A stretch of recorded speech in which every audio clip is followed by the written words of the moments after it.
The year was 1847, and the Texas frontier was a place where debts were paid in blood, land, or lives.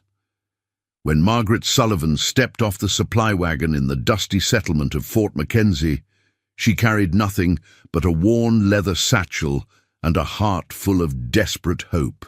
She had no way of knowing that 50 miles west, Comanche war chief Grey Wolf was riding toward the same fort to collect a debt that would change both their destinies forever. As storm clouds gathered over the windswept plains, neither Margaret nor Grey Wolf could have imagined that a financial arrangement born of desperation would lead to a love that would bridge two worlds and ultimately save an entire people from extinction. The debt that seemed destined to destroy Margaret's future would instead forge a partnership that neither the U.S. Army nor the Comanche Nation had seen coming. Before we jump back in, tell us where you're tuning in from, and if this story touches you, make sure you're subscribed, because tomorrow I've saved something extra special for you. The letter had arrived at Margaret Sullivan's boarding house in St. Louis on a bitter February morning in 1847, carried by a federal mail courier whose horse was still steaming from the long ride across the Missouri Territory. The envelope bore the official seal of Fort McKenzie, Texas, and inside was news that would either save Margaret's life or destroy what remained of her carefully constructed world. Miss Sullivan, the letter began in Captain William Harrison's precise military script. Your brother, Lieutenant Thomas Sullivan, has recommended you for a position as civilian medical assistant at our frontier outpost. Given your nursing experience during the cholera outbreak in St. Louis, we are prepared to offer you housing, meals, and $30 monthly salary in exchange for your services tending to soldiers and settlers requiring medical attention. Margaret read the letter 3 times before its full implications settled in her mind. Thomas had found her a way out of St. Louis, away from the gambling debts that threatened to land her in debtor's prison, away from the unwanted advances of her landlord, who had made it clear that her rent could be paid in ways other than money. The position at Fort McKenzie represented salvation, disguised as opportunity. At 26, Margaret had already lived through more hardship than most women experienced in a lifetime. The daughter of Irish immigrants who had died in a tenement fire when she was 19, she had supported herself through various forms of domestic work until the cholera epidemic of 1845 had revealed her natural aptitude for nursing. For 18 months, she had worked alongside the city's overwhelmed physicians, learning to dress wounds, mix medicines, and provide comfort to the dying with a competence that had earned respect from doctors who rarely acknowledged women's medical capabilities.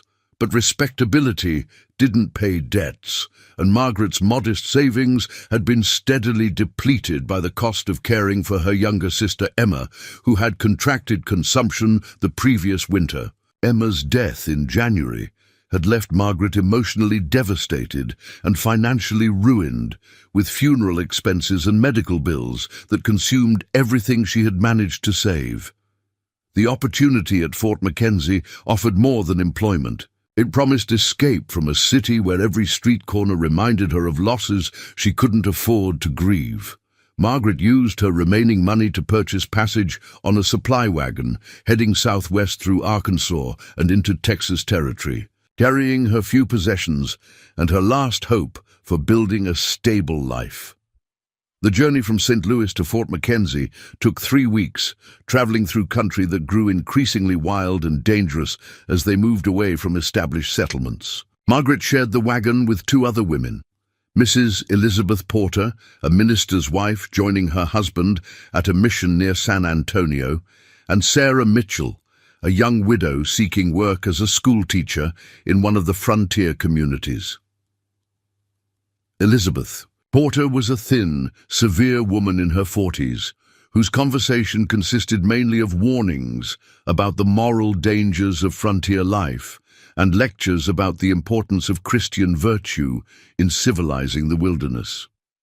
The Indians out here, are not like the peaceful tribes back east, she informed Margaret during their second day of travel.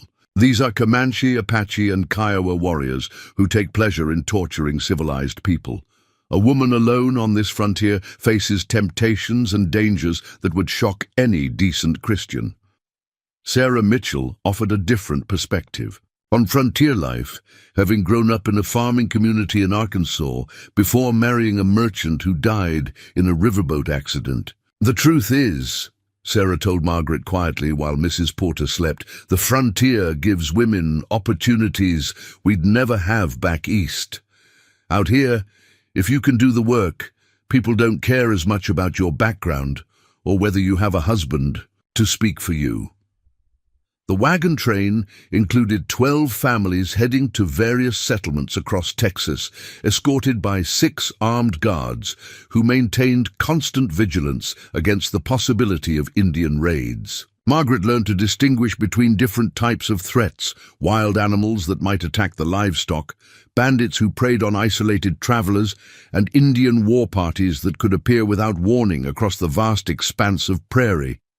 The landscape itself was unlike anything Margaret had experienced. The rolling hills and forests of Missouri gave way to endless grasslands broken by occasional rivers and stands of cottonwood trees. The sky seemed impossibly vast, stretching from horizon to horizon without the comforting boundaries of buildings or mountains. At night, the stars were so bright and numerous that Margaret felt overwhelmed by the immensity of space above the small circle of light created by their campfire. Captain Samuel Briggs, the wagon train's military escort, briefed the travelers. Each evening about the territory they would cross the following day. "We are entering Comanche hunting grounds tomorrow," he announced during their second week of travel. "These people have been fighting the Spanish, the Mexicans, and now us Americans for over a century. They know every waterhole, every canyon, every place where a war party can hide until travelers are within arrow range."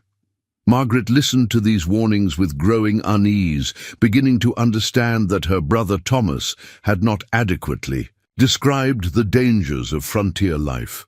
His letters had mentioned occasional Indian troubles, but had focused mainly on the opportunities for advancement and the camaraderie among the soldiers. He had not prepared her for the constant vigilance required to survive in territory where the nearest law enforcement might be hundreds of miles away. The deception became apparent during their final week of travel when Captain Briggs received a dispatch from Fort Mackenzie that changed everything Margaret thought she understood about her situation. The message was delivered by a lone rider who had pushed his horse hard across 50 miles of dangerous territory to reach their wagon train. "Ladies and gentlemen," Captain Briggs announced after reading the dispatch, "I have some disturbing news about conditions at Fort Mackenzie. It appears that the fort has been under siege by Comanche war parties for the past 2 weeks. Several soldiers have been killed, and the situation is complicated." Margaret felt her stomach drop as Captain Briggs continued his explanation. Fort Mackenzie was not the secure military outpost that Thomas had described in his letters. It was an isolated frontier garrison surrounded by hostile territory, barely maintaining its existence through a series of temporary truces and armed standoffs with the indigenous tribes whose land it occupied.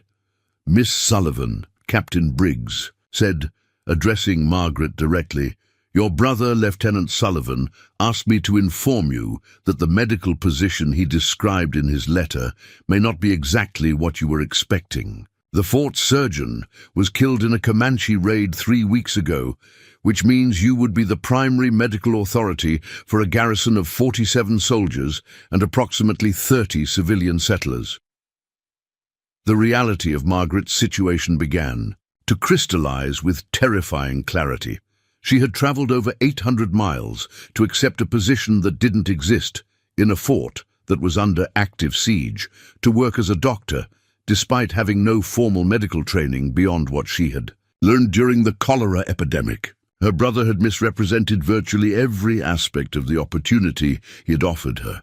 Mrs. Porter, who had been listening with increasing alarm, turned to Margaret with an expression of horror.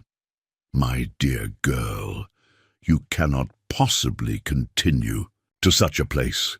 A young woman alone, surrounded by soldiers and savages with no proper supervision or protection. It would be scandalous beyond imagination."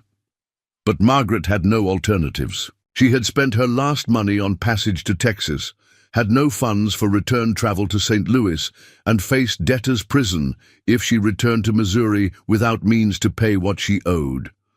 The position at Fort Mackenzie, however misrepresented, was her only option for survival. Sarah Mitchell, recognizing Margaret's dilemma, offered what comfort she could. "You're stronger than you think," she told Margaret privately. "I've watched you help injured travelers, tend sick children, and handle problems that sent grown men into panic. You have medical knowledge that could save lives out here, even if you don't have a diploma from some Eastern medical college." The final 3 days of travel to Fort Mackenzie passed in tense silence as Margaret contemplated the enormous gap between her expectations and the reality awaiting her. She had been recruited under false pretenses to serve in a capacity for which she was unqualified, in a location that was far more dangerous than anything Thomas had described in his letters. Fort Mackenzie appeared on the horizon as a cluster of wooden buildings surrounded by a stockade fence, looking small and vulnerable against the immensity of the Texas plains. Smoke rose from cooking fires within the compound, and Margaret could see soldiers moving along the walls, maintaining watch against threats that might approach from any direction. As their wagon approached the fort's main gate, Margaret noticed details that confirmed her worst fears about the situation she was entering. The stockade walls showed evidence of recent repairs where bullets and arrows had damaged the wood.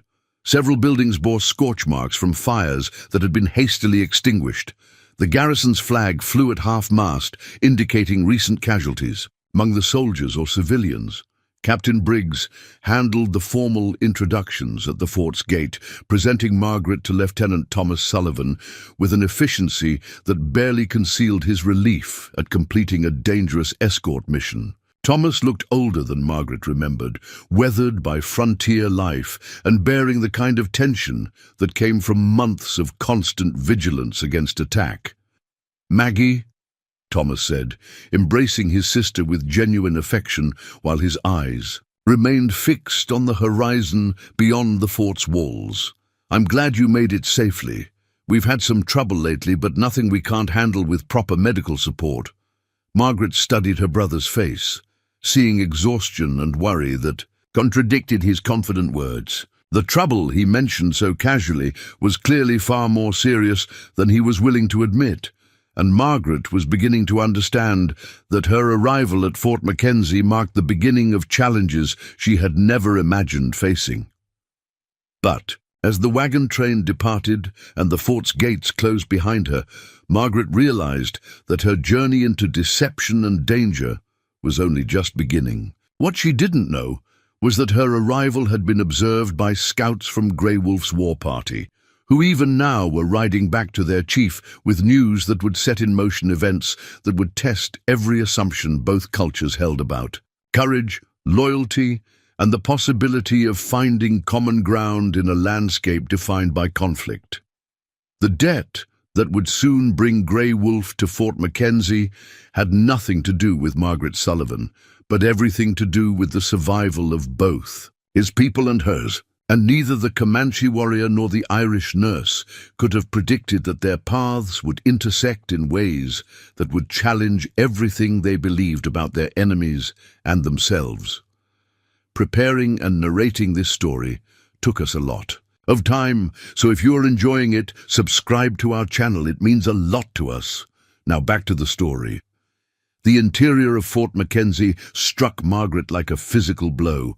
What Thomas had described as a thriving frontier outpost was revealed to be a desperate collection of wounded men, frightened civilians, and structures that bore the scars of recent violence. The moment she stepped through the gates, Margaret was confronted with the unmistakable stench of infection, unwashed bodies, and fear. "Doc Sullivan!" called out Sergeant Major Reynolds, a grizzled veteran whose left arm hung in a makeshift sling. "Thank the Lord you're here. We got 7 men down with fever, 3 with arrow wounds that ain't healing right, and Private Morrison's been asking for laudanum since yesterday." Margaret felt the blood drain from her face. These men were calling her doctor based on Thomas's assurances, but her medical knowledge consisted entirely of what she'd learned during the cholera outbreak: basic wound cleaning, fever management, and comfort care for the dying. She was no more qualified to treat arrow wounds than she was to command the garrison. "Sergeant Reynolds," Thomas interjected quickly, "my sister needs time to get settled before she begins her duties. Perhaps you could show her to the medical quarters?" The medical quarters turned out to be a single room in a log building that had clearly been designed for storage rather than treatment. A rough wooden table served as an examination surface, and the medical supplies consisted of a few bottles of whiskey, some torn cloth for bandages, and a leather pouch containing instruments that looked more suitable for carpentry than surgery. Dr. Marcus Webb, the fort's previous surgeon, had been killed 2 weeks earlier when a Comanche raiding party overran a supply convoy. His medical notes, scattered across a desk thick with dust, revealed the scope of challenges Margaret would face. The garrison was dealing with multiple cases of dysentery, several infected wounds that showed signs of gangrene, and chronic malnutrition that made everyone more susceptible to disease. "Thomas," Margaret said quietly after Sergeant Reynolds had left them alone, "I cannot do this work. I've never performed surgery, never treated gunshot wounds, never dealt with anything more serious than fever and basic wound cleaning. These men need a real doctor." Thomas sat heavily on a wooden crate, and for the first time since her arrival, Margaret saw the full extent of his exhaustion. Dark circles shadowed his eyes, and his hands trembled slightly as he ran them through his unwashed hair. "Maggie, there is no real doctor. The nearest physician is in San Antonio, over 200 miles away across Indian territory. Even if we could get word to him, he wouldn't come here. No qualified doctor would risk his life for a frontier garrison that might not exist next month." The weight of her situation settled on Margaret like a physical burden. She was trapped at Fort Mackenzie with no means of escape, responsible for medical care she was unqualified to provide, surrounded by men whose lives might depend on skills she didn't possess. "What about the civilians?" Margaret asked, noting the presence of women and children within the fort's walls. "Surely some of them have medical knowledge." Thomas shook his head grimly. "Most of the families are here because their homesteads were burned out by Comanche raids. They arrived with nothing but the clothes on their backs. Martha Rodriguez knows something about childbirth, and old Pete Morrison can set broken bones. If you hold him steady enough, but that's the extent of our medical expertise." Margaret walked to the small window that looked out on the fort's central courtyard, watching the daily routines of people living under siege. Children played games that mimicked warfare, while their mothers maintained constant vigilance for signs of approaching danger. Soldiers moved with the careful efficiency of men who had learned that carelessness could be fatal. "Thomas, tell me the truth about our situation. How long can this fort hold out against sustained attack?" Her brother was quiet for a long moment, clearly debating how much honesty Margaret could handle. When he spoke, his voice carried the weight of someone who had been carrying impossible responsibilities for too long. "We have ammunition for perhaps 10 days of serious fighting. Food stores might last 6 weeks if we ration strictly. Our biggest problem isn't supplies, though. It's manpower. We started with 62 soldiers. We're down to 47, and 8 of those are too sick or wounded to fight effectively." Margaret absorbed this information, beginning to understand that Fort Mackenzie existed in a state of barely controlled crisis. The garrison was outnumbered, undersupplied, and surrounded by hostile territory, held together only by the determination of people who had nowhere else to go. What about reinforcements? Surely the army won't abandon an established fort. Thomas laughed bitterly. The army is fighting a war with Mexico, dealing with Indian troubles across 3 territories, and trying to protect settlements from here to California. Fort Mackenzie is expendable compared to larger strategic objectives. The reality of frontier military policy was harsh and simple. Small outposts like Fort Mackenzie served as early warning systems for Indian raids and symbolic assertions of American territorial claims, but they were not considered worth major resource investments. If the garrison could defend itself, it would be supported. If it couldn't, it would be abandoned. Margaret's first medical emergency came before she had finished unpacking her belongings. Corporal James Patterson was carried into the medical quarters by 2 of his fellow soldiers, his face grey with pain and his shirt soaked with blood from a wound that had reopened during guard duty. "Got this from a Comanche lance 3 days ago," Patterson explained through gritted teeth. "Doc Webb cleaned it out before he got killed, but it ain't healing right. Keeps bleeding and it smells bad." Margaret examined the wound with hands that trembled despite her efforts to maintain professional composure.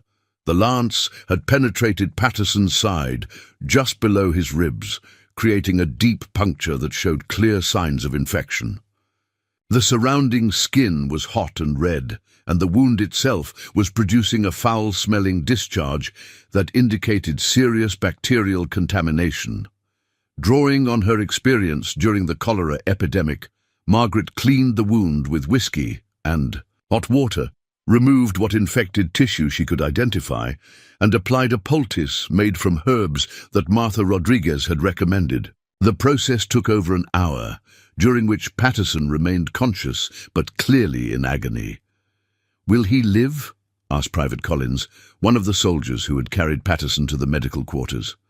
Margaret honestly didn't know. The infection was advanced.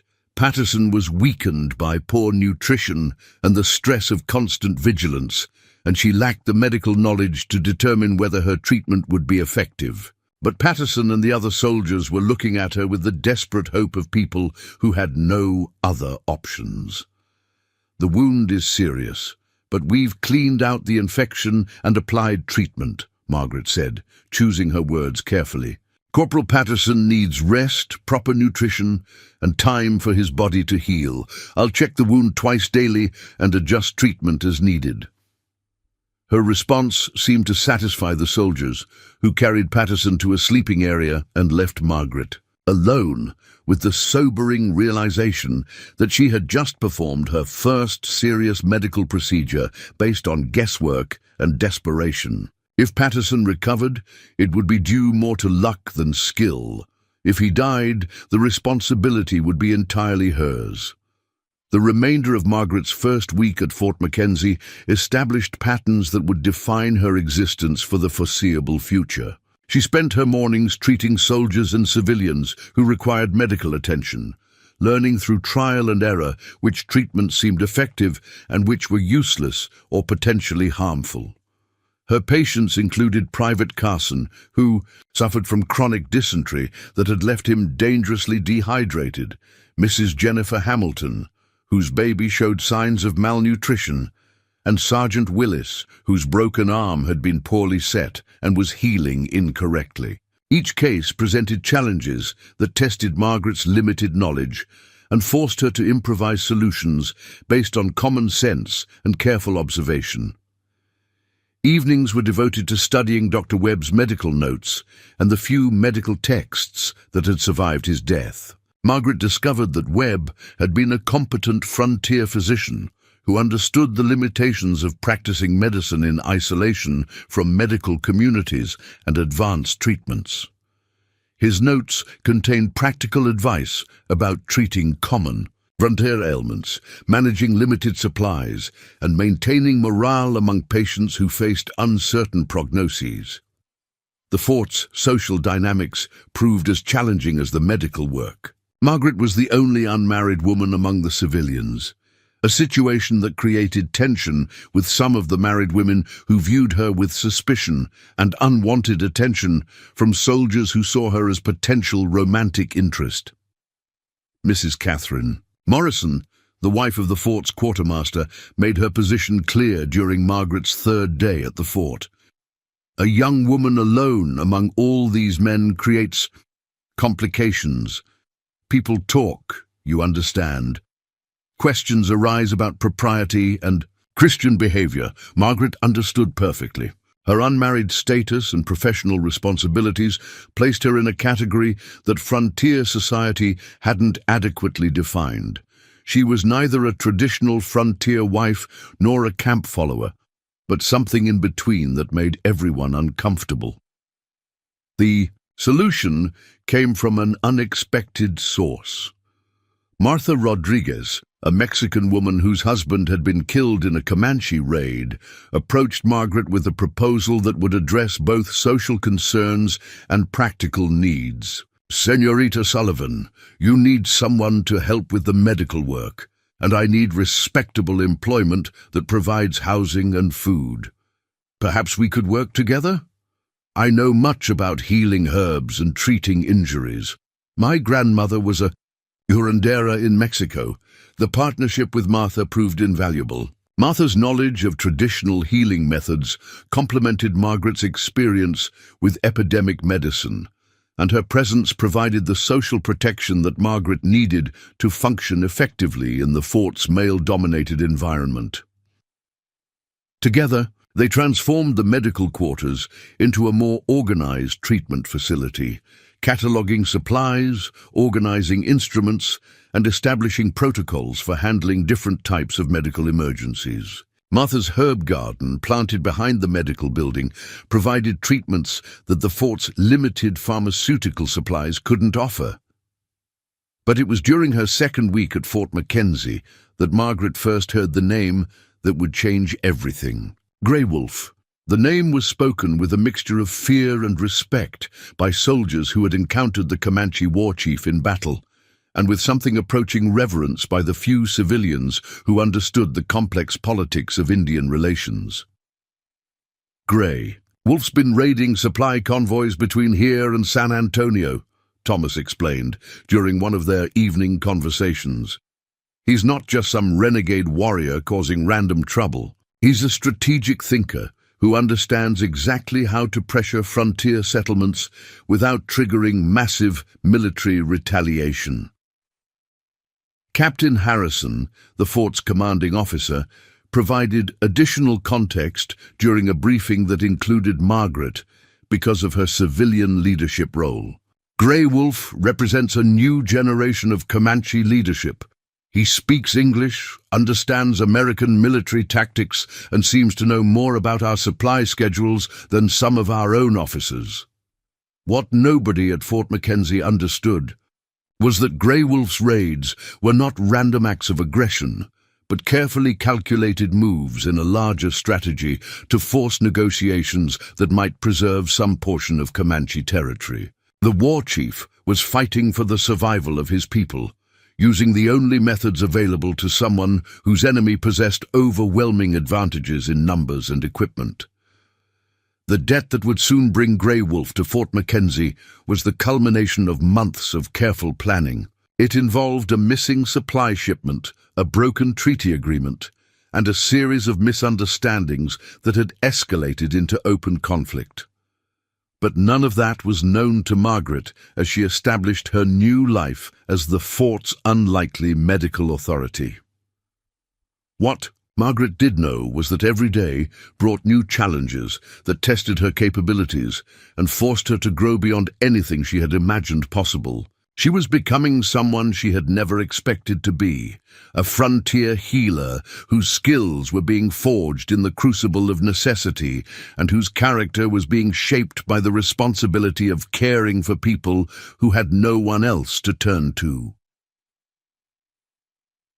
The stage was being set for a confrontation that would bring together two people from completely different worlds.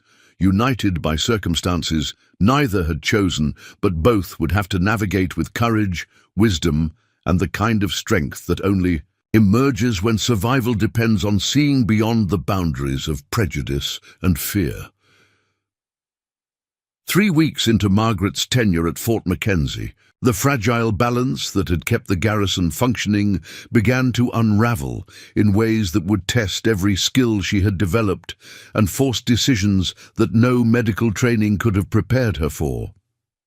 The trouble began with the disappearance of Private Daniel Brooks during what should have been a routine patrol of the fort's perimeter.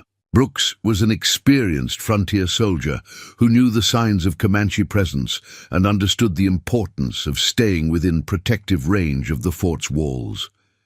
His failure to return from a 2-hour reconnaissance mission sent ripples of alarm through the entire garrison.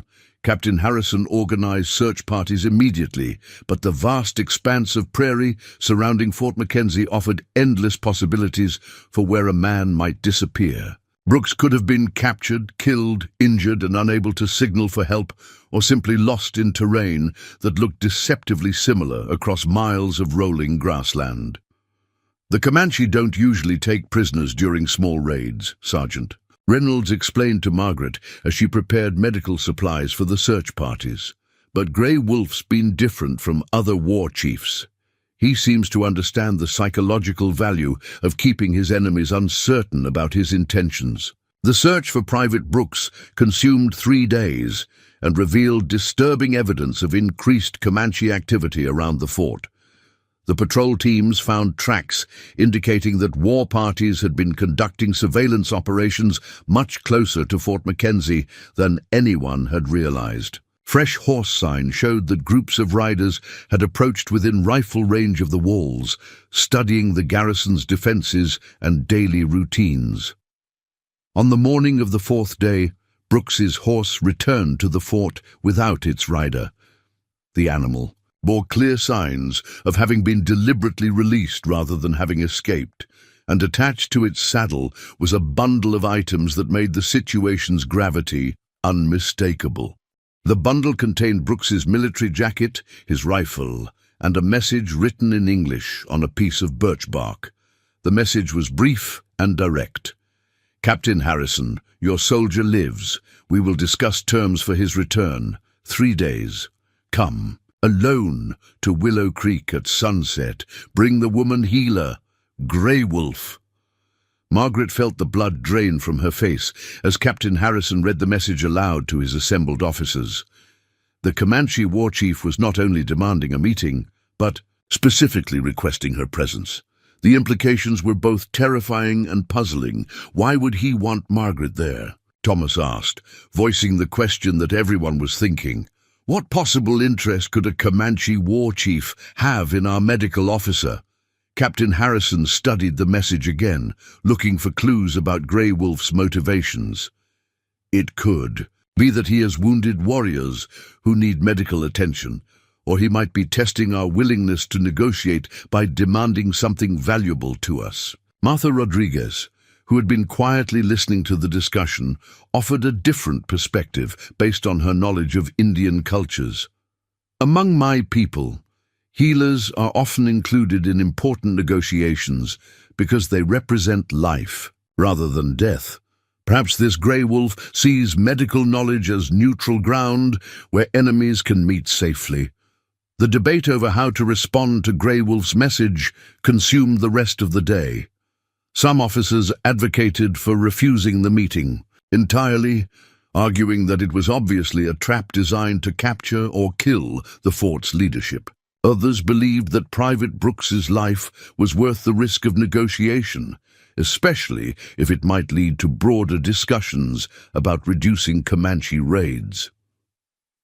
Margaret found herself at the center of a decision she had never expected to face. Grey Wolf had specifically requested her presence, making her participation essential if the meeting was to proceed. But the prospect of riding into Comanche territory, even under a flag of truce, represented dangers that her imagination could barely process.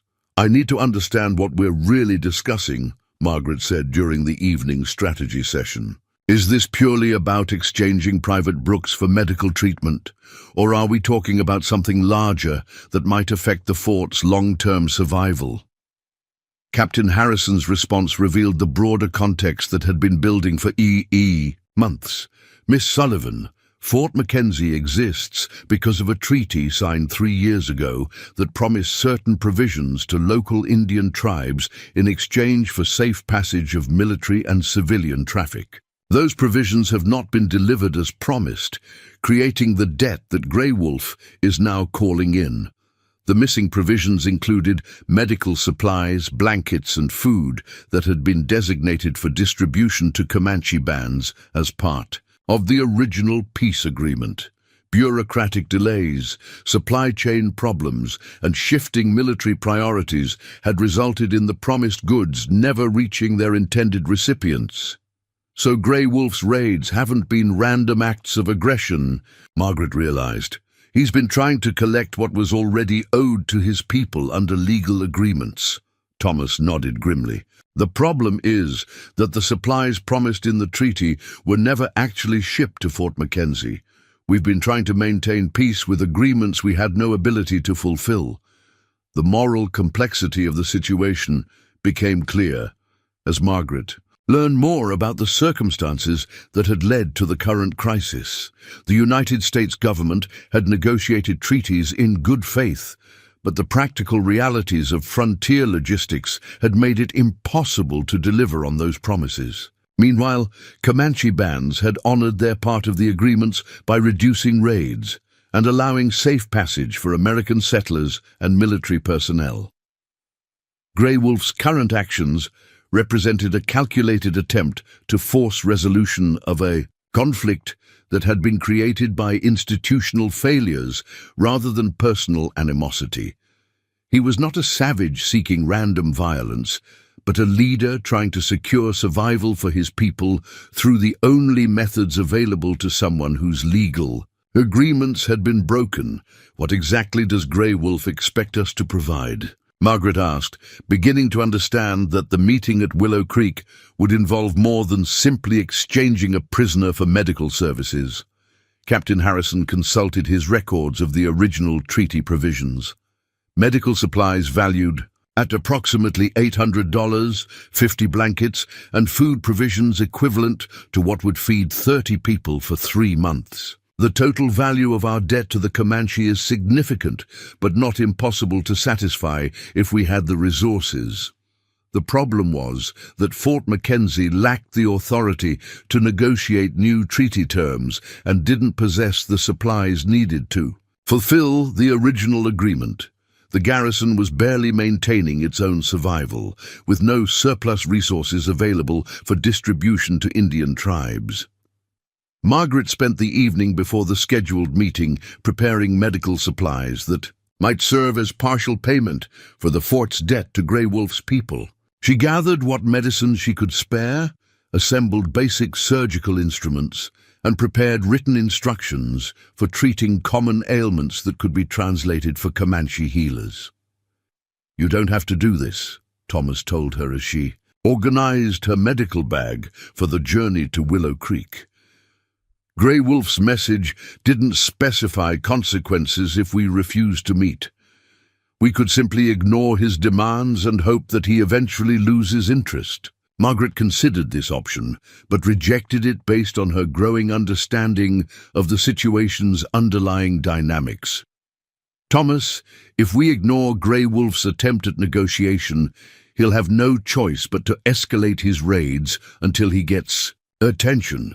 More soldiers will be wounded, more civilians will be killed, and we'll still end up negotiating from a weaker position." Martha Rodriguez supported Margaret's reasoning. "This Grey Wolf has shown restraint by capturing rather than killing Private Brooks. He could have sent the soldier's scalp instead of a request for negotiation. This suggests that he prefers talking to fighting when talking might accomplish his goals." The morning of the meeting dawned clear and still, with the kind of crystalline air that made distances deceptive across the prairie landscape. Margaret and Captain Harrison prepared for the journey to Willow Creek with the solemnity of people. undertaking a mission that could determine the fort's survival. The ride to Willow Creek took 2 hours across terrain that gradually transitioned from open prairie to more broken country cut by small streams and dotted with stands of cottonwood. Trees. Margaret had never ventured so far from Fort Mackenzie's protective walls, and she found herself constantly scanning the horizon for signs of Comanche presence. "How will we know if this is a trap?" Margaret asked as they approached the creek that marked their destination. Captain Harrison checked his pocket watch, noting that they had arrived 15 minutes before the agreed meeting time. "We won't know until it's too late to matter. But Grey Wolf's reputation suggests that he honors agreements when it serves his purposes. If he wanted us dead, there are easier ways to accomplish that than elaborate negotiations." Willow Creek proved to be a natural meeting place, with clear sightlines in all directions and fresh water that would be valuable to any group traveling across the prairie. Ancient cottonwood trees provided shade and created a sense of neutral space that belonged to neither culture. They waited in tense silence as the sun moved toward the horizon, each minute stretching into what felt like hours. Margaret organized and reorganized her medical supplies, while Captain Harrison maintained watch for approaching riders. At precisely sunset, Grey Wolf appeared. He emerged from a stand of trees 500 yards away, riding alone across the open ground between the creek and his concealed position. Margaret's first impression was of someone who moved with the confidence of a person completely comfortable in dangerous circumstances.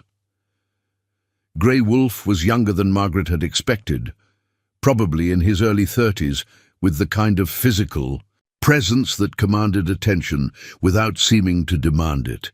He wore traditional Comanche clothing, adapted with practical modifications that suggested extensive contact with American culture.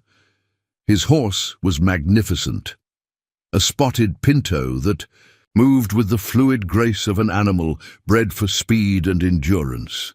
Most surprisingly, Grey Wolf was completely alone. No backup warriors were visible, no signs of hidden support, just a single man riding to meet potential enemies with what appeared to be complete confidence in his ability to handle whatever might develop. As he approached within speaking distance, Margaret noticed details that contradicted everything she had been told about Comanche war chiefs. Grey Wolf's weapons were visible, but not threatening positioned. His posture suggested readiness for conversation rather than combat, and his expression showed intelligence and calculation rather than hostility. "Captain Harrison," Grey Wolf said, in clear English, as he brought his horse to a stop 20 feet away, "and you must be the woman healer that my scouts have described. I'm Grey Wolf, war chief of the Eastern Comanche, and I have come to discuss a debt that has been too long unpaid." Margaret felt her breath catch as she realized that everything she thought she knew about this meeting was about to change. Grey Wolf wasn't the savage warrior she had been conditioned to expect, but someone whose presence suggested capabilities and intentions far more complex than simple revenge or random violence. The debt he had come to collect involved more than missing treaty provisions. It represented the beginning of negotiations that would test everything Margaret and Captain Harrison thought they understood about survival, justice, and the possibility of finding common ground between cultures that had been taught to see each other as irreconcilable enemies. As Grey Wolf dismounted and walked toward them with the measured pace of someone accustomed to command, Margaret prepared herself for a conversation that would determine not only Private Brooks's fate, but the future of everyone who called Fort Mackenzie home. The first words Grey Wolf spoke shattered every preconception Margaret had formed about Comanche war chiefs. Instead of threats or demands, he opened their negotiation with a question that revealed depths of understanding she hadn't expected. "Miss Sullivan, my scouts tell me that you have been healing soldiers and civilians at the fort with great skill, despite having no formal training as a medicine man." This suggests that you understand the difference between knowledge that comes from books and wisdom that comes from necessity. Is this correct? Margaret found herself momentarily speechless, caught off guard by both the question's sophistication and Grey Wolf's obvious knowledge of her background. She had expected demands for ransom or threats of violence, not philosophical inquiries about the nature of medical practice. "I've learned what I could from treating people who needed help," Margaret replied carefully. "Sometimes that meant using methods that weren't taught in medical schools, but seemed to work better than traditional treatments." Grey Wolf nodded approvingly. "This is why I requested your presence at this meeting. My people are facing a sickness that our traditional healers cannot cure. Many have died, including children and elders whose loss weakens our entire tribe. I believe you might possess knowledge that could save lives that are precious to us." Captain Harrison shifted uncomfortably in his saddle, clearly expecting this conversation to focus on military matters rather than medical cooperation. "Grey Wolf, we came here to discuss the return of Private Brooks and the resolution of treaty obligations. I'm not sure that medical consultation is appropriate under current circumstances." Grey Wolf's expression hardened slightly as he turned his attention to the captain. "Private Brooks is safe and will be returned when our business is concluded satisfactorily. But the treaty obligations you mention are precisely why medical assistance has become necessary.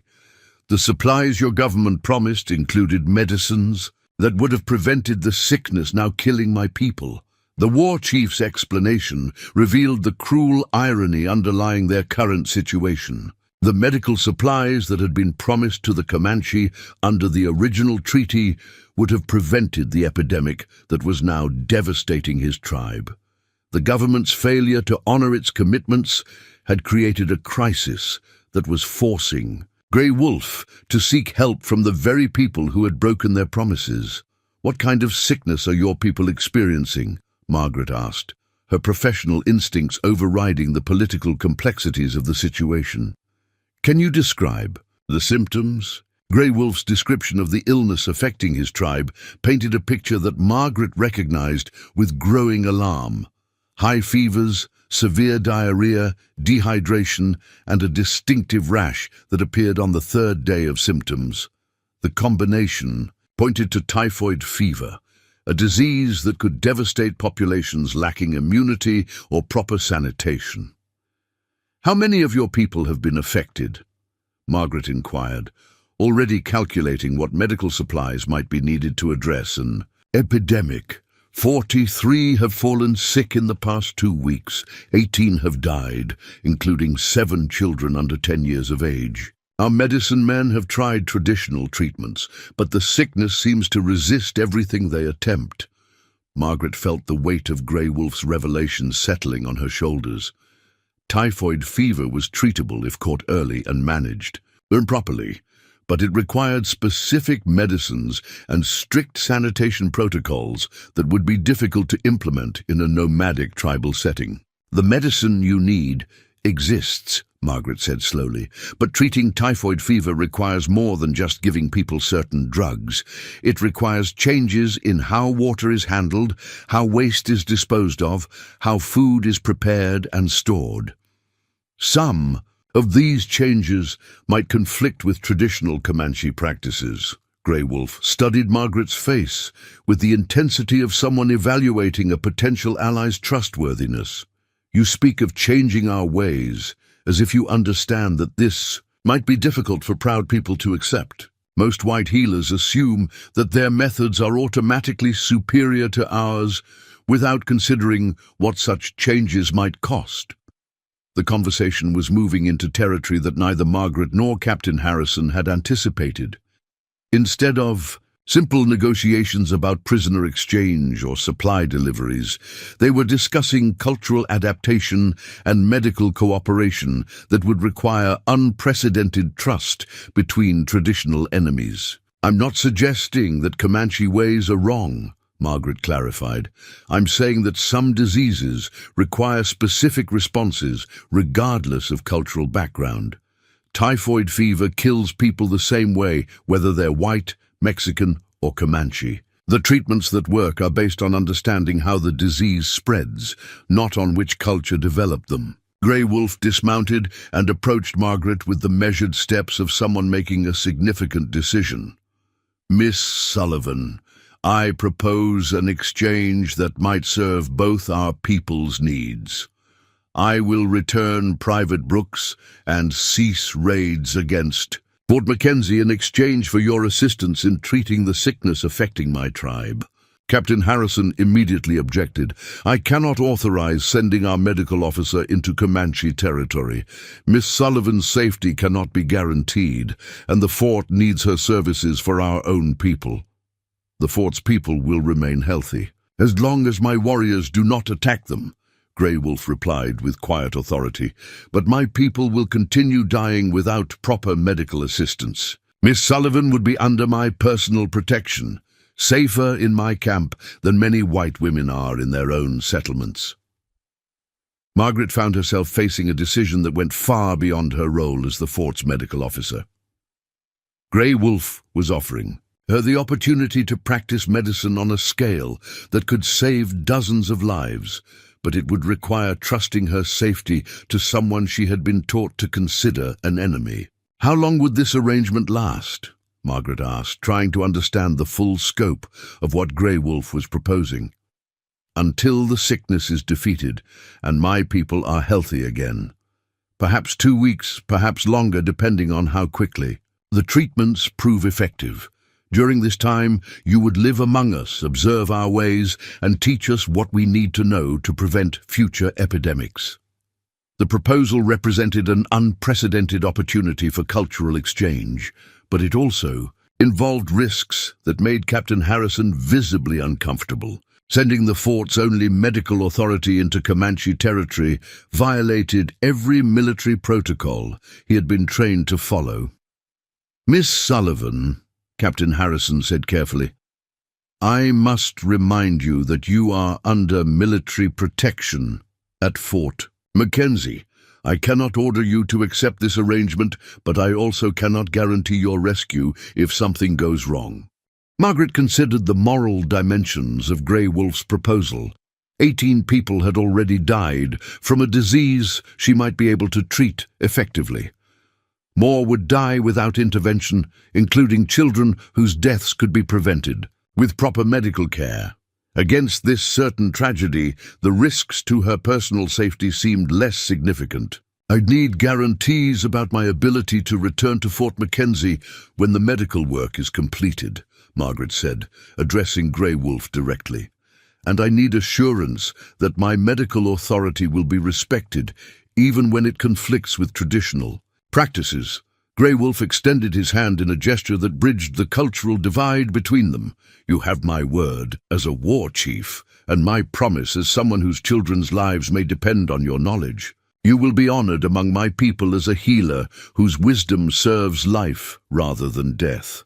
The handshake that sealed their agreement lasted only seconds, but it marked the beginning of a partnership that would challenge every assumption both in cultures held about their enemies.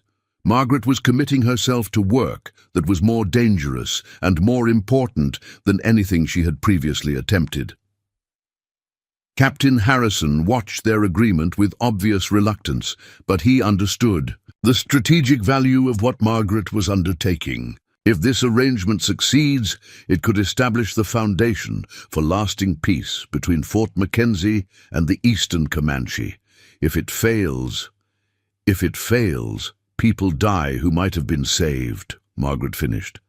"That's a risk I'm willing to accept if it means preventing more deaths from disease or warfare." Grey Wolf's immediate return of Private Brooks demonstrated his commitment to honoring agreements.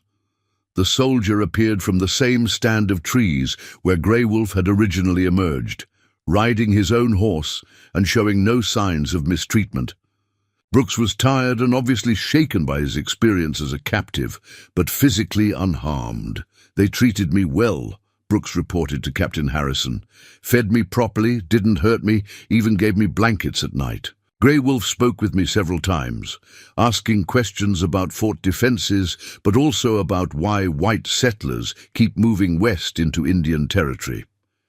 Grey Wolf's treatment of his prisoner revealed tactical sophistication that impressed even Captain Harrison. Rather than simply holding Brooks as leverage, the war chief had used the captivity as an opportunity to gather intelligence about American motivations and military capabilities.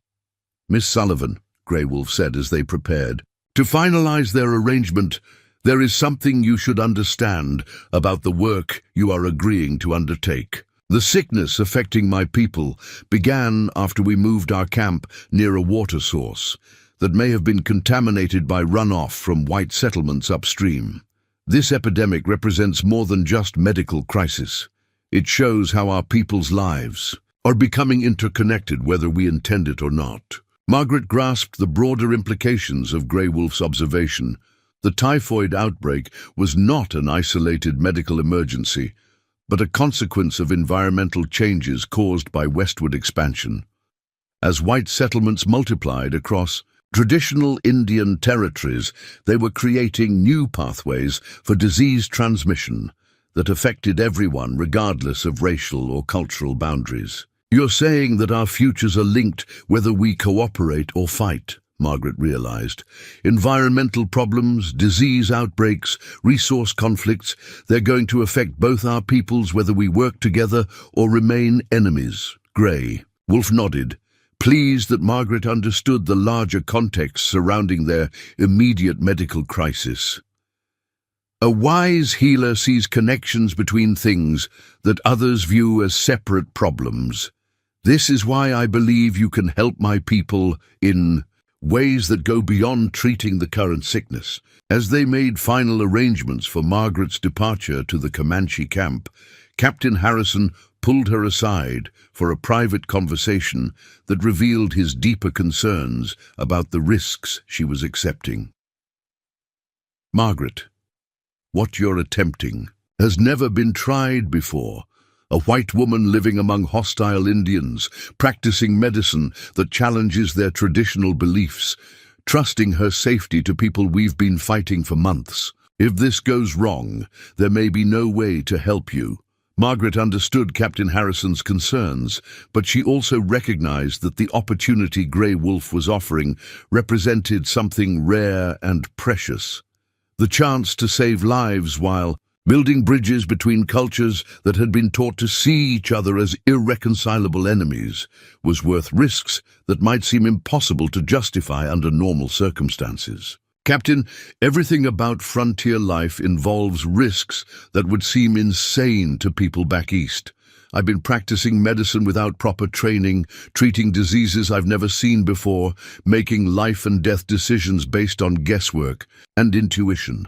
At least this time I'm taking risks that might prevent suffering rather than just responding to it after it's already occurred." As sunset painted the prairie in shades of gold and crimson, Margaret prepared to leave everything familiar behind and enter a world that no white woman had ever experienced as Grey Wolf's honored guest and trusted healer. The debt that had brought them together was about to become the foundation for cooperation that neither culture had imagined possible. The journey to Grey Wolf's camp took place under a canopy of stars that seemed impossibly bright against the vast darkness of the Texas prairie.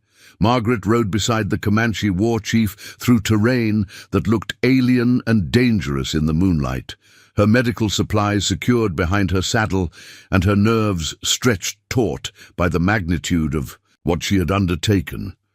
Grey Wolf maintained a steady pace that covered ground efficiently without exhausting their horses, periodically stopping to check landmarks that were invisible to Margaret, but clearly meaningful to someone who had spent his life navigating by natural signs. During these brief pauses, he explained elements of Comanche travel techniques that revealed the sophistication of indigenous knowledge systems. White travelers follow roads and rivers because they need obvious paths to guide them, Grey Wolf observed as they paused near a cluster of distinctive rock formations. We follow star patterns, wind directions, plant growth, and animal behavior because these signs never lie and cannot be destroyed by enemies. Margaret found herself fascinated by Grey Wolf's casual demonstrations of environmental awareness that far exceeded anything she had learned during her journey west.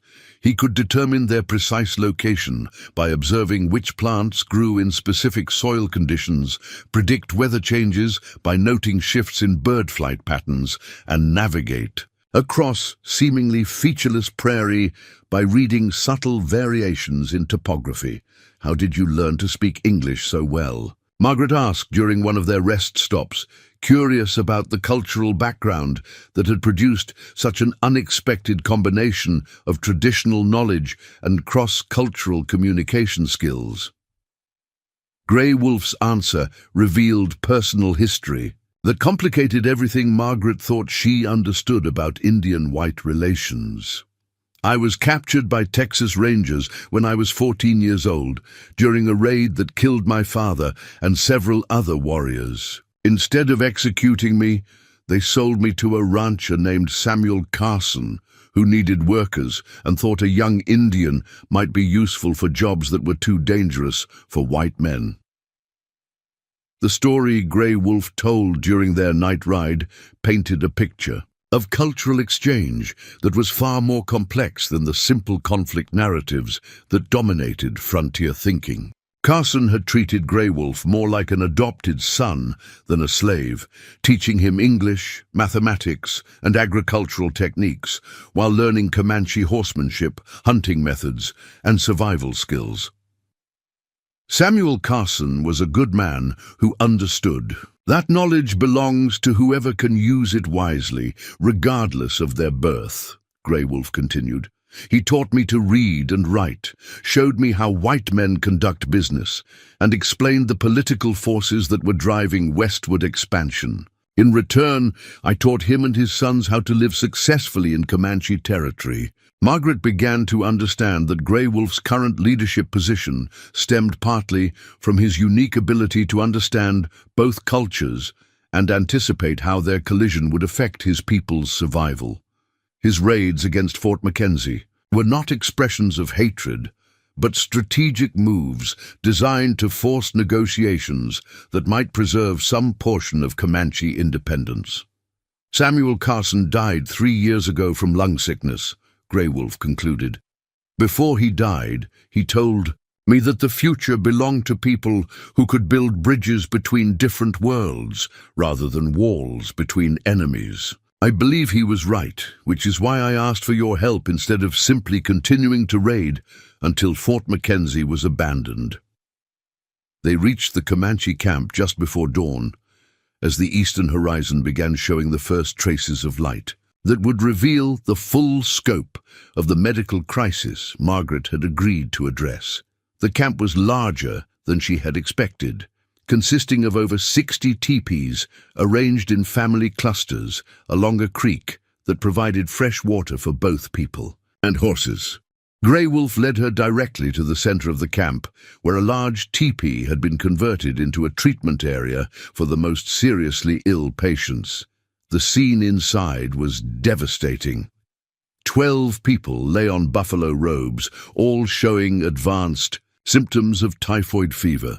Their faces were flushed with fever, their bodies racked with the violent diarrhea that could quickly lead to fatal dehydration. "These are the worst cases," explained Running Bear, an elderly medicine man who greeted Margaret with cautious respect. "We have tried everything our traditions teach us about fighting sickness, but nothing has helped. 3 died yesterday, including a baby girl who was only 8 months old." Margaret knelt beside the first patient, a middle-aged woman whose breathing was labored and whose skin showed the dangerous grey pallor that indicated severe dehydration. Using techniques she had learned during the cholera epidemic in St. Louis, Margaret began assessing the patient's condition and determining what immediate interventions might stabilize her. "The first thing we need to do is get fluids into people who can still swallow," Margaret explained to Running Bear and the other Comanche healers who had gathered to observe her methods. Clean water mixed with salt and sugar can replace what the body loses through fever and diarrhea. It's not a cure, but it can keep people alive long enough for other treatments to work. The challenge was not just medical, but cultural. Margaret needed to convince traditional healers to accept methods that contradicted their established practices, while simultaneously respecting the knowledge systems that had sustained Comanche healthcare for generations. Running Bear proved to be an invaluable ally in navigating these cultural complexities. Despite his initial skepticism about white medical practices, he recognized that traditional Comanche treatments were failing against this particular disease and was willing to experiment with new approaches if they showed promise. "Your medicine uses different plants and different procedures than ours," Running Bear observed as Margaret prepared her first batch of oral rehydration solution. "But the goal is the same, to help the body fight off whatever is making it sick. Perhaps different sicknesses require different types of healing." Margaret's first day in the Comanche camp established patterns of collaboration that would define her entire stay. She worked alongside Comanche healers, explaining the reasoning behind her treatments while learning about traditional remedies that might complement modern medical approaches. The oral rehydration therapy proved immediately effective for patients who were conscious enough to drink. Within hours, several people who had been near death began showing signs of improvement as their bodies absorbed the fluids and electrolytes needed to maintain basic physiological functions. But Margaret's most significant breakthrough came when she observed how the Comanche camp's water and sanitation systems might be contributing to the epidemic's spread. The creek that provided the camp's water supply was being contaminated by waste from both humans and animals, creating ideal conditions for typhoid bacteria to multiply and infect new victims. "The sickness spreads through contaminated water," Margaret explained to Grey Wolf during their evening consultation. "As long as people continue drinking from water sources that contain waste products, new cases will keep appearing even after we successfully treat existing patients." Grey Wolf grasped the implications immediately.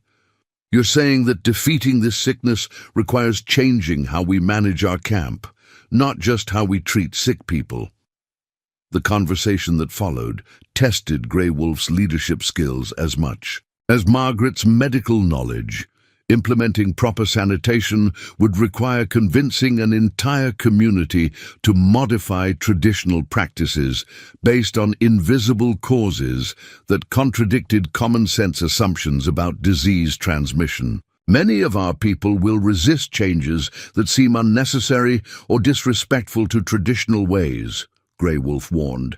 "They will argue that their grandfathers lived healthy lives without following white man's rules about water and waste." Margaret understood the challenge, but she also knew that typhoid fever would continue killing people until the underlying transmission pathways were eliminated.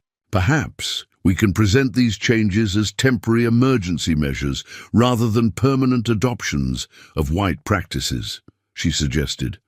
"Once the epidemic is over and people see that the changes prevented further deaths, they might be more willing to continue them voluntarily." Grey Wolf's decision to support Margaret's sanitation recommendations demonstrated the kind of courageous leadership that had made him a respected war chief. Despite potential resistance from traditionalists, within his own tribe, he announced that all water would be boiled before drinking, waste disposal would follow new protocols, and food preparation would incorporate washing procedures that might seem excessive but could prevent further illness. The implementation of these changes created Margaret's first real test of whether she could earn genuine acceptance within Comanche society. Some tribal members welcomed her expertise and followed her instructions precisely, grateful for any intervention that might save their families. Others viewed her presence with suspicion, wondering whether accepting white medical practices might compromise their cultural identity. The breakthrough in Margaret's relationship with the broader Comanche community came when she successfully treated Grey Wolf's nephew, an 8-year-old boy named Swift Arrow, who had been among the sickest patients when she arrived. Using a combination of rehydration therapy, herbal remedies recommended by Running Bear, and careful nursing care, Margaret was able to bring the child back from the edge of death. Swift Arrow's recovery was witnessed by dozens of tribal members, who had been watching Margaret's treatments with skeptical interest.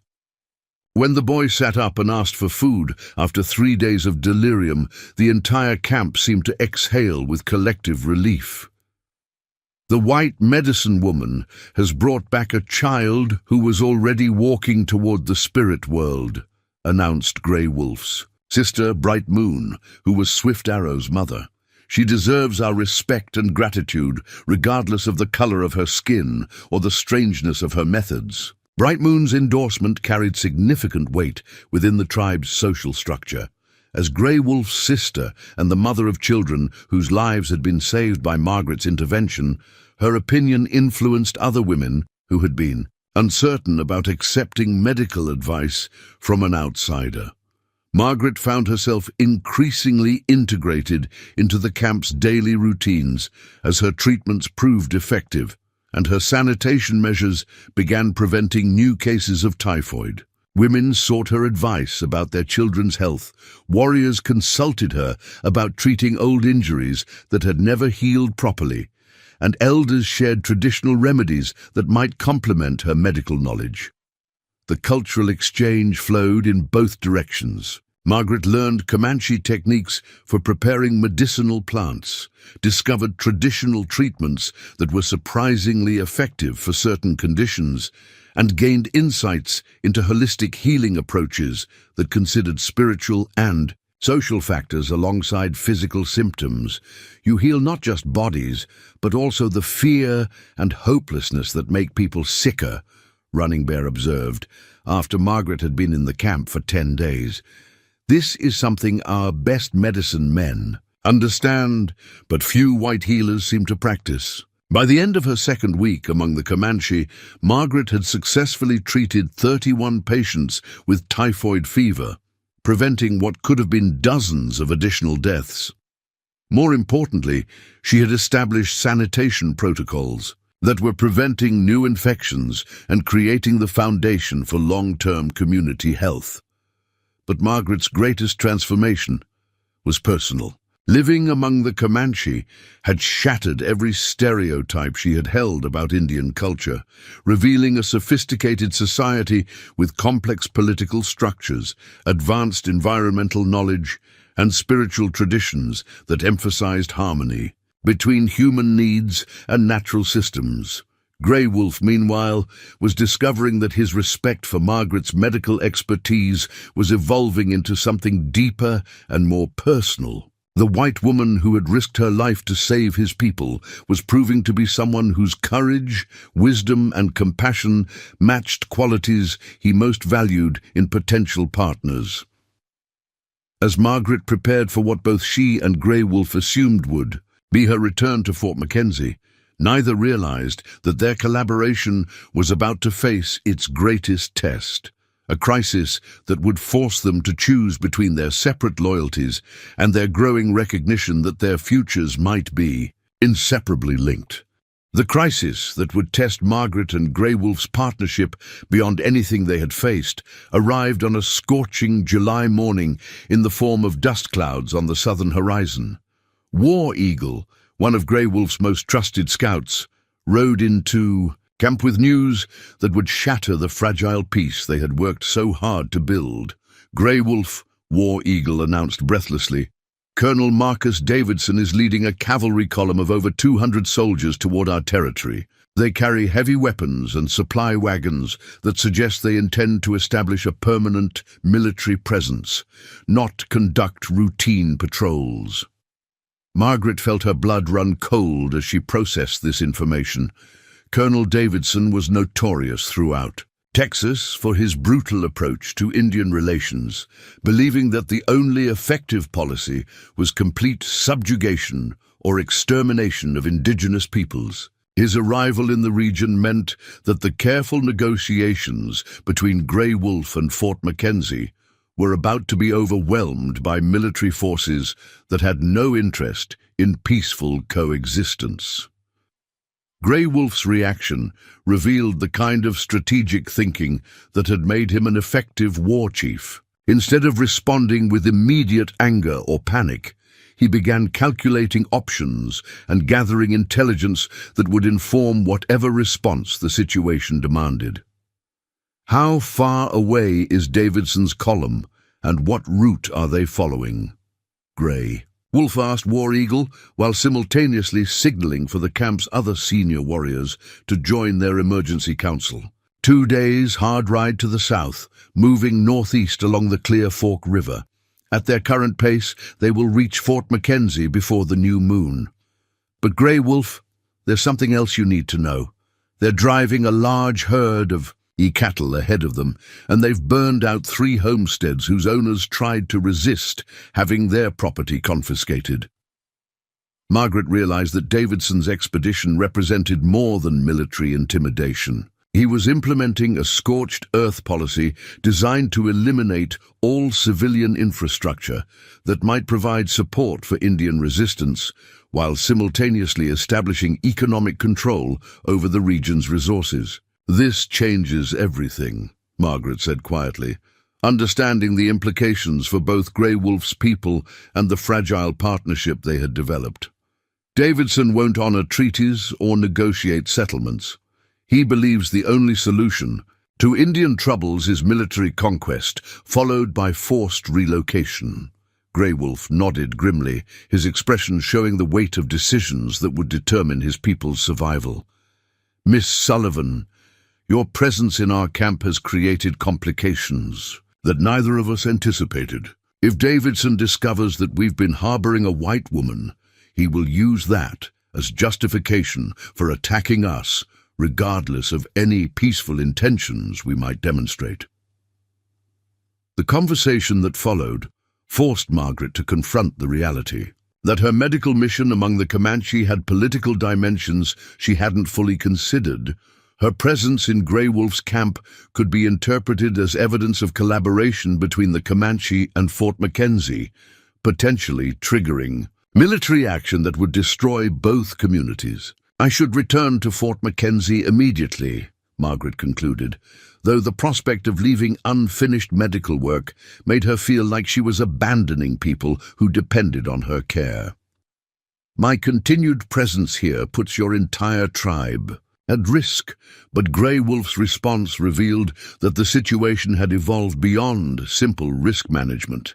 The typhoid epidemic that had brought them together was only one of several crises threatening his people's survival, and Margaret's departure might eliminate their best hope for navigating the broader challenges they faced. Miss Sullivan, Davidson's approach represents a threat that military resistance alone cannot defeat. His cavalry column is too large for us to fight successfully, and retreat deeper into Comanche territory would only delay inevitable confrontation. We need strategies that go beyond traditional warfare.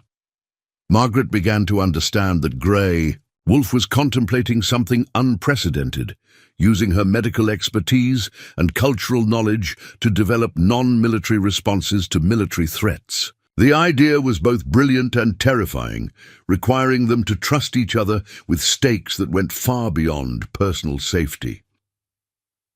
"What are you suggesting?" Margaret asked, though she suspected she already understood the direction of Grey Wolf's thinking. "I'm suggesting that we use your knowledge of white political systems and my understanding of Comanche survival strategies to create solutions that neither culture could develop alone. Davidson expects to face traditional Indian resistance that he knows how to defeat. He won't be prepared for responses that challenge his basic assumptions about how conflicts between our peoples must be resolved." The plan that emerged from their emergency council session was audacious beyond anything either Margaret or Grey Wolf had previously contemplated. Instead of choosing between military confrontation and strategic retreat, they would attempt to neutralized Davidson's threat through a combination of medical intervention, political maneuvering, and cultural diplomacy that had never been attempted on the Texas frontier. The first element of their strategy involved Margaret's return to Fort Mackenzie, but not as a simple evacuation from danger. Instead, she would serve as an envoy carrying proposals for cooperation that might convince Captain Harrison to resist Davidson's more extreme policies. Captain Harrison is a reasonable man who understands the value of peaceful relations with local tribes, Margaret argued. If I can present him with evidence that military cooperation between Fort Mackenzie and the Comanche could benefit both communities, he might be willing to oppose Davidson's destructive policies. Grey Wolf's contribution to their strategy involved something far more risky, a direct appeal to Davidson himself, using Margaret's presence as proof that peaceful cooperation between whites and Indians was not only possible but actively beneficial to both cultures. Davidson will expect to find evidence of Comanche savagery and white victimization, Grey Wolf explained. Instead, he will discover a white woman who has been treated with honor and respect while saving Indian lives through medical cooperation. This might force him to reconsider his assumptions about the impossibility of peaceful coexistence. The plan required Margaret to trust Grey Wolf with her safety in ways that went far beyond anything they had previously attempted. She would remain in the Comanche camp as Davidson's column approached, serving as living proof that cultural cooperation could produce outcomes beneficial to both peoples. But their strategy faced immediate opposition from within Grey Wolf's own tribe. Several senior warriors argued that keeping a white woman in camp during a military crisis was invitation to disaster, while others insisted that any cooperation with white authorities was betrayal of Comanche independence. Thundercloud, Grey Wolf's most experienced war chief, voiced the concerns that many tribal members shared. Grey Wolf, this white woman has earned our respect through her healing work, but she remains a white woman whose presence gives our enemies weapons to use against us. Davidson will claim that we kidnapped her, regardless of the truth about how she came to be here. The debate that followed tested Grey Wolf's leadership in ways that pure military challenges never had. He needed to convince his own people to accept risks that contradicted traditional approaches to tribal security, while simultaneously preparing for the possibility that their unprecedented strategy might fail catastrophically. Thundercloud speaks wisdom that we must consider carefully, Grey Wolf acknowledged. But we must also consider that traditional responses to military threats have not prevented the steady loss of our territory and the destruction of our way of life. Perhaps it is time to try methods that our ancestors could not have imagined, because they faced enemies who were different from those we face today. Margaret found herself caught between competing loyalties that she had never expected to experience. Her commitment to completing the medical work that had brought her to the Comanche camp conflicted with recognition that her presence might endanger the very people she was trying to help.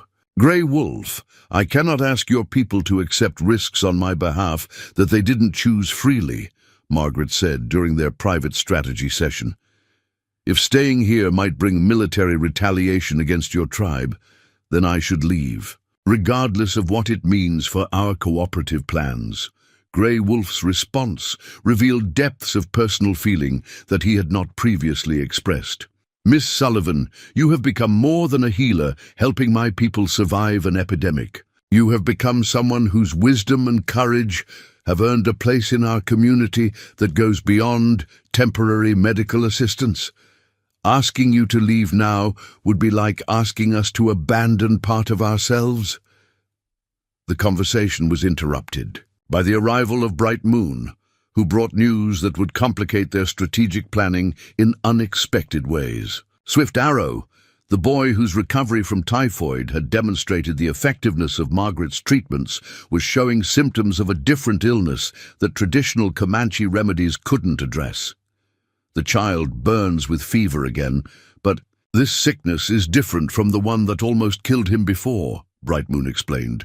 He cannot keep food in his stomach, and there are strange marks appearing on his skin that we have never seen.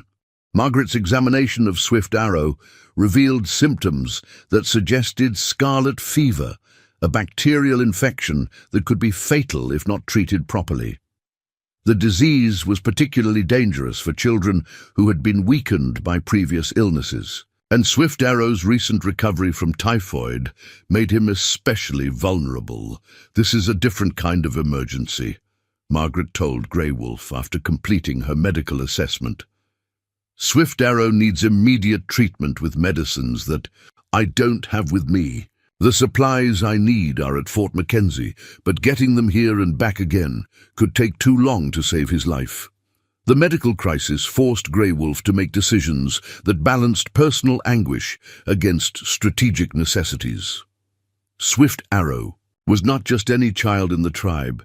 He was Grey Wolf's nephew and the son of his beloved sister, representing both family loyalty and the future of Comanche leadership. "Miss Sullivan, could Davidson's medical supplies include the medicines that Swift Arrow needs?" Grey Wolf asked, recognizing that their enemy's approach might also represent an unexpected opportunity. Margaret understood immediately what Grey Wolf was suggesting. Davidson's cavalry column would certainly include a military surgeon with medical supplies that could save Swift Arrow's life. But accessing those supplies would require negotiations that could either establish the foundation for peaceful cooperation or trigger the violent confrontation they were trying to avoid. "It's possible," Margaret replied. "Military expeditions always carry medicines for treating common diseases, but approaching Davidson's column to request medical assistance would be incredibly dangerous for both of us." Grey Wolf's decision to pursue this option revealed the kind of courage that had made him a respected leader. Despite the enormous risks involved, he was willing to place his faith in Margaret's assessment that Davidson might respond to humanitarian appeals even if he rejected political negotiations. "Miss Sullivan, if you are willing to approach Davidson's column under a flag of truce, I will provide escort that ensures your safe passage. We will present ourselves as people seeking medical cooperation rather than military confrontation, and see whether Davidson is capable of responding to appeals based on saving children's lives rather than abstract political principles."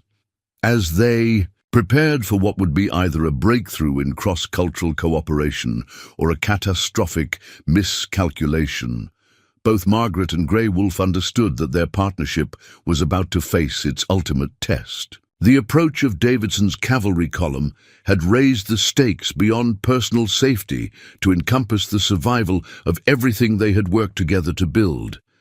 The debt that had originally brought them together was evolving into something far more complex. A shared commitment to proving that people from different cultures could find common ground, even in the midst of conflicts that seemed to make cooperation impossible.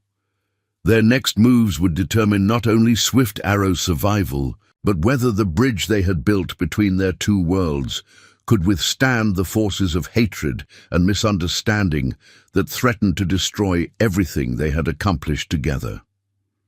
The approach to Colonel Davidson's cavalry column required planning that balanced Margaret's medical knowledge with Grey Wolf's understanding of military psychology. They rode toward the enemy camp in the pre-dawn darkness, carrying a white flag, improvised from one of Margaret's petticoats, and accompanied by War Eagle and Thundercloud as witnesses to whatever would unfold. Margaret had never seen a military force the size of Davidson's expedition. The cavalry column stretched across nearly a mile of prairie, with supply wagons, artillery pieces, and over 200 mounted soldiers arranged in defensive formations that could respond instantly to any perceived threat. The sheer scale of military power was designed to intimidate anyone who might consider resistance. "Remember," Grey Wolf said quietly, as they prepared to announce their presence, Davidson expects us to approach as enemies seeking mercy or supplicants begging for terms. Instead, we come as equals offering cooperation that serves interests he might not have considered. The challenge of their diplomatic mission went beyond language barriers or cultural misunderstandings. Davidson's reputation was built on the premise that Indians were incapable of civilized behavior and that military force was the only effective means of communication between whites and native peoples. Margaret and Grey Wolf needed to challenge those fundamental assumptions within the first few minutes of contact. Their approach was spotted by cavalry pickets when they were still half a mile from the main column. Within moments, a squad of mounted soldiers was riding toward them with weapons ready and expressions that suggested they viewed any Indian presence as inherently threatening. "That's far enough," shouted Sergeant Major William Hayes, the lead cavalry officer. "State your business and keep your hands visible, or we'll assume hostile intent." Margaret spurred her horse forward, positioning herself between Grey Wolf and the cavalry soldiers, while raising the white flag high enough to be unmistakable. "Sergeant, I'm Margaret Sullivan, medical officer from Fort Mackenzie. I'm here to request a meeting with Colonel Davidson regarding urgent medical assistance for a critically ill child." The shock on Sergeant Hayes's face was exactly what Margaret had hoped to achieve. Instead of finding the stereotypical image of savage Indians threatening civilized travelers, the cavalry patrol was confronted with a white woman who appeared to be traveling voluntarily with Comanche warriors and speaking as their representative. "Ma'am, are you being held against your will?" Hayes asked, clearly struggling to reconcile Margaret's presence with his expectations about Indian behavior. "Absolutely not," Margaret replied firmly. "I've been working as a medical consultant with Grey Wolf's people for the past 3 weeks, treating an epidemic that has killed several children. We're here because another child is critically ill and needs medicines that only Colonel Davidson's medical supplies can provide." The conversation that followed tested every assumption the cavalry soldiers held about the nature of white-Indian relations. Instead of a rescue scenario involving a captive white woman, they were being asked to participate in medical cooperation between supposed enemies. Grey Wolf's contribution to their diplomatic approach demonstrated the sophisticated understanding of white psychology that had made him an effective war chief. Rather than speaking as a supplicant requesting assistance, he addressed Sergeant Hayes as one military professional, acknowledging another's expertise. "Sergeant Hayes, the child who needs medical assistance is my nephew, 8 years old, recently recovered from typhoid fever through Miss Sullivan's treatment. We understand that military expeditions carry medicines for treating scarlet fever, which is what threatens his life now. We are prepared to offer fair exchange for access to those medical supplies." The mention of fair exchange transformed their meeting from a charity request into a business negotiation, forcing the cavalry soldiers to consider what the Comanche might possess that would be valuable to a military expedition. Grey Wolf was deliberately presenting his people as trading partners rather than defeated enemies. Sergeant Hayes found himself in a situation that his military training had never prepared him to handle. His orders were to maintain security and report any Indian contact to Colonel Davidson, but those orders assumed that such contact would involve either hostile action or surrender negotiations. "I'll need to escort you to Colonel Davidson," Hayes decided after conferring briefly with his fellow soldiers, "but understand that you'll be under armed guard until the colonel determines how to proceed." The ride to Davidson's command tent provided Margaret with her first close look at the military force that threatened everything she and Grey Wolf had worked to build. The soldiers were well equipped and disciplined, but their faces showed the kind of hardened attitudes that came from viewing all Indians as dangerous enemies who deserved no consideration beyond what military necessity required. Colonel Marcus Davidson proved to be exactly what Margaret had expected, a career military officer whose worldview had been shaped by decades of frontier warfare and whose solution to complex problems was usually the application of overwhelming force. He was a man in his 50s, weather-beaten from years of campaign life, with eyes that showed intelligence but little tolerance for approaches that challenged his established methods. "Miss Sullivan," Davidson said after reviewing the report, "from Sergeant Hayes, your presence here requires explanation that goes beyond medical emergencies. How did you come to be traveling with hostile Indians, and what assurances do I have that you're not being coerced into serving as their spokesman?" Margaret understood that her answer would determine not only whether Swift Arrow received needed medical treatment, but whether Davidson would view her partnership with Grey Wolf as evidence of successful cooperation or proof of Indian treachery. "Colonel, I came to Grey Wolf's camp voluntarily after he requested medical assistance for a typhoid epidemic that was killing his people. I've spent 3 weeks treating patients, training Comanche healers in disease prevention, and establishing sanitation protocols that have saved dozens of lives. I'm here now because a child needs medicines that I don't have access to." Davidson's response revealed the depth of his skepticism about any narrative that portrayed Indians in a positive light. "Miss Sullivan, what you're describing contradicts everything we know about Comanche behavior toward white captives. Are you certain that you haven't been conditioned to present their actions in the most favorable possible terms?" The question struck at the heart of colonial assumptions about the impossibility of voluntary cooperation between whites and Indians. Davidson could accept the idea that Margaret might have been forced to provide medical services, but he couldn't easily process the possibility that she had chosen to work with the Comanche as equals. Grey Wolf's intervention at this crucial moment demonstrated the kind of strategic thinking that had made their partnership effective. Instead of responding defensively to Davidson's skepticism, he offered verification that would allow the colonel to judge their claims independently. "Colonel Davidson, you are welcome to send your own medical officer to examine the patients, Miss. Sullivan has treated and evaluated the effectiveness of her methods. You will find evidence of medical cooperation that has benefited both our peoples, not coercion or deception." The offer to allow independent verification put Davidson in a difficult position.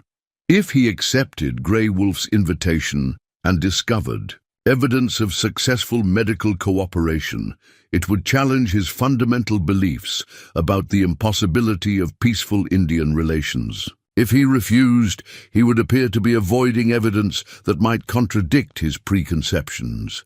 Margaret recognized the opportunity that Grey Wolf had created and pressed their advantage by appealing to Davidson's professional responsibilities as a military commander charged with protecting civilian populations. "Colonel, the typhoid epidemic that brought us together didn't respect racial boundaries. Disease can spread from Indian camps to white settlements just as easily as it spreads within either population.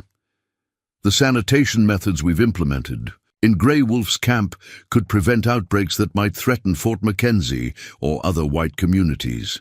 This argument reframed their medical cooperation from an act of charity toward Indians into a public health initiative that served white interests. Davidson was being asked to consider whether preventing disease outbreaks among hostile populations might be more effective than waiting to treat them after they spread to friendly settlements. But the conversation was interrupted by the arrival of Major Robert Clayton, Davidson's chief medical officer, who brought news that would change the entire dynamic of their negotiation. "Colonel, we've received reports of suspicious illness among the cattle herd we've been driving ahead of our column. Several animals are showing symptoms that suggest anthrax contamination. If that's confirmed, we could be facing a veterinary emergency that threatens both our food supplies and the health of our horses." Margaret felt her pulse quicken as she processed the implications of Major Clayton's report. Anthrax was a bacterial disease that could spread from infected animals to humans. potentially creating an epidemic that would devastate both Davidson's cavalry column and any civilian populations they encountered. "Major Clayton," Margaret said, stepping forward with the authority of someone who had extensive experience treating bacterial diseases, "I've dealt with anthrax contamination during livestock outbreaks in Missouri. The disease requires immediate quarantine procedures and specific treatments that can prevent it from spreading to humans." Davidson found himself confronting the possibility that the white woman he had assumed was a victim of Indian coercion might possess medical knowledge that could save his entire expedition from a catastrophic disease outbreak.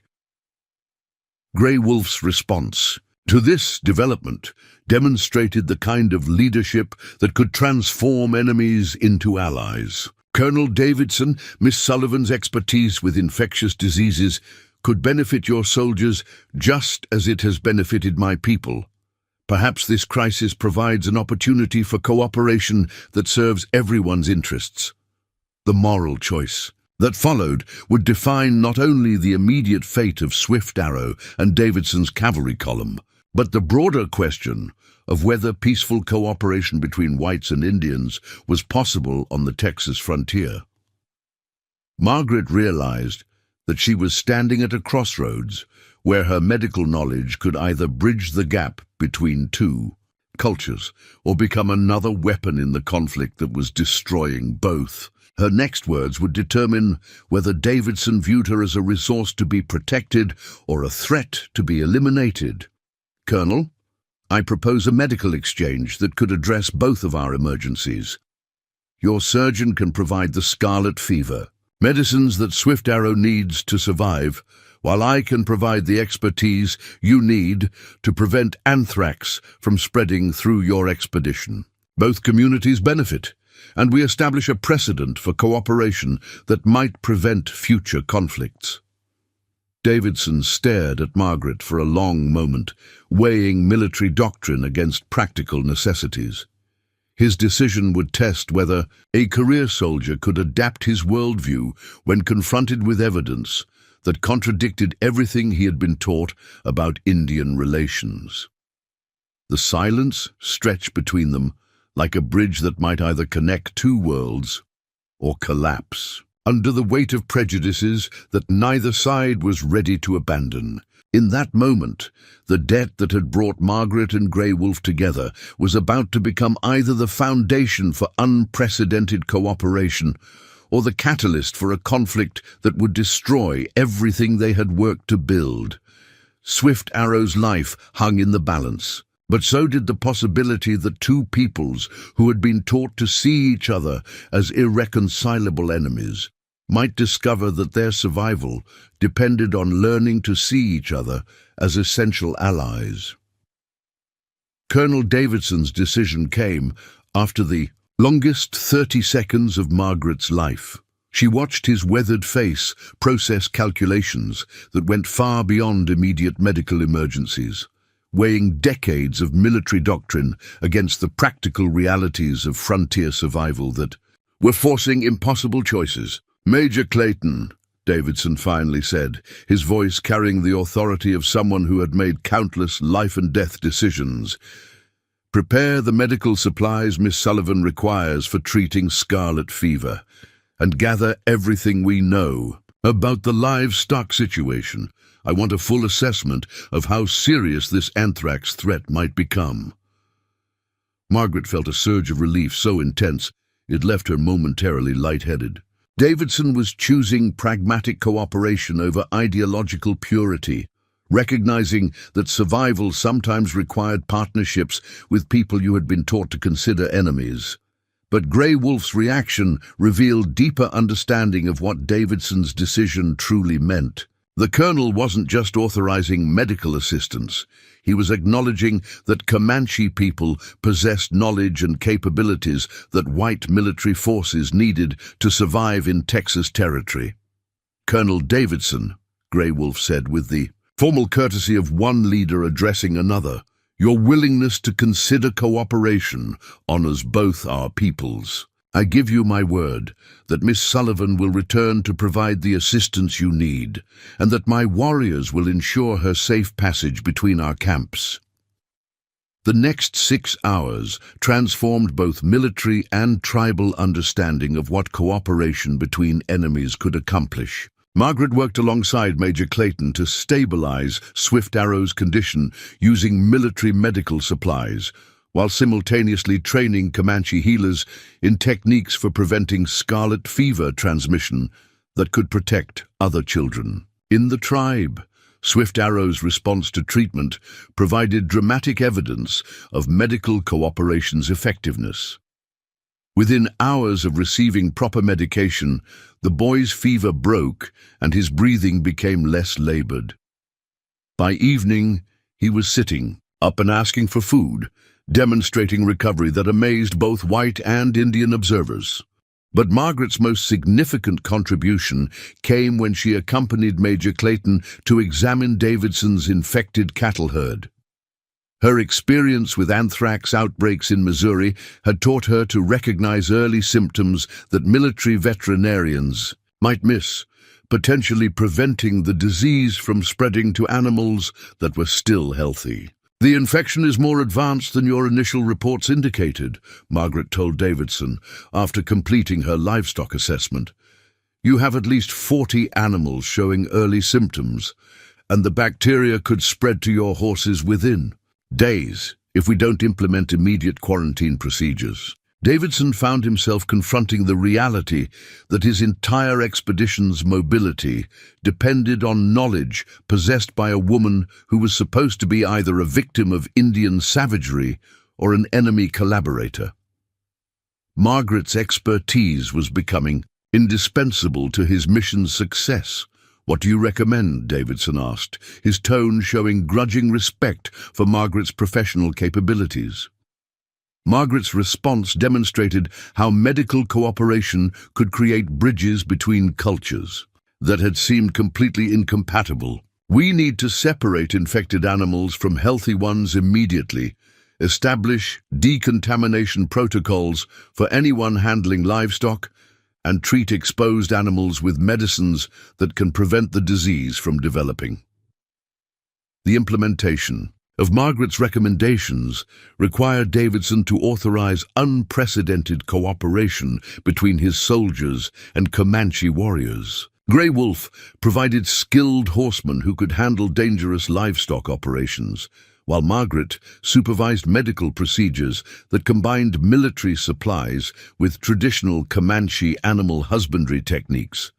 Watching white soldiers and Indian warriors worked together to contain the anthrax outbreak created a transformation in attitudes that went far beyond immediate practical necessities. Cavalry troopers who had viewed all Indians as dangerous enemies discovered that Comanche horsemen possessed skills that made them valuable partners in complex operations.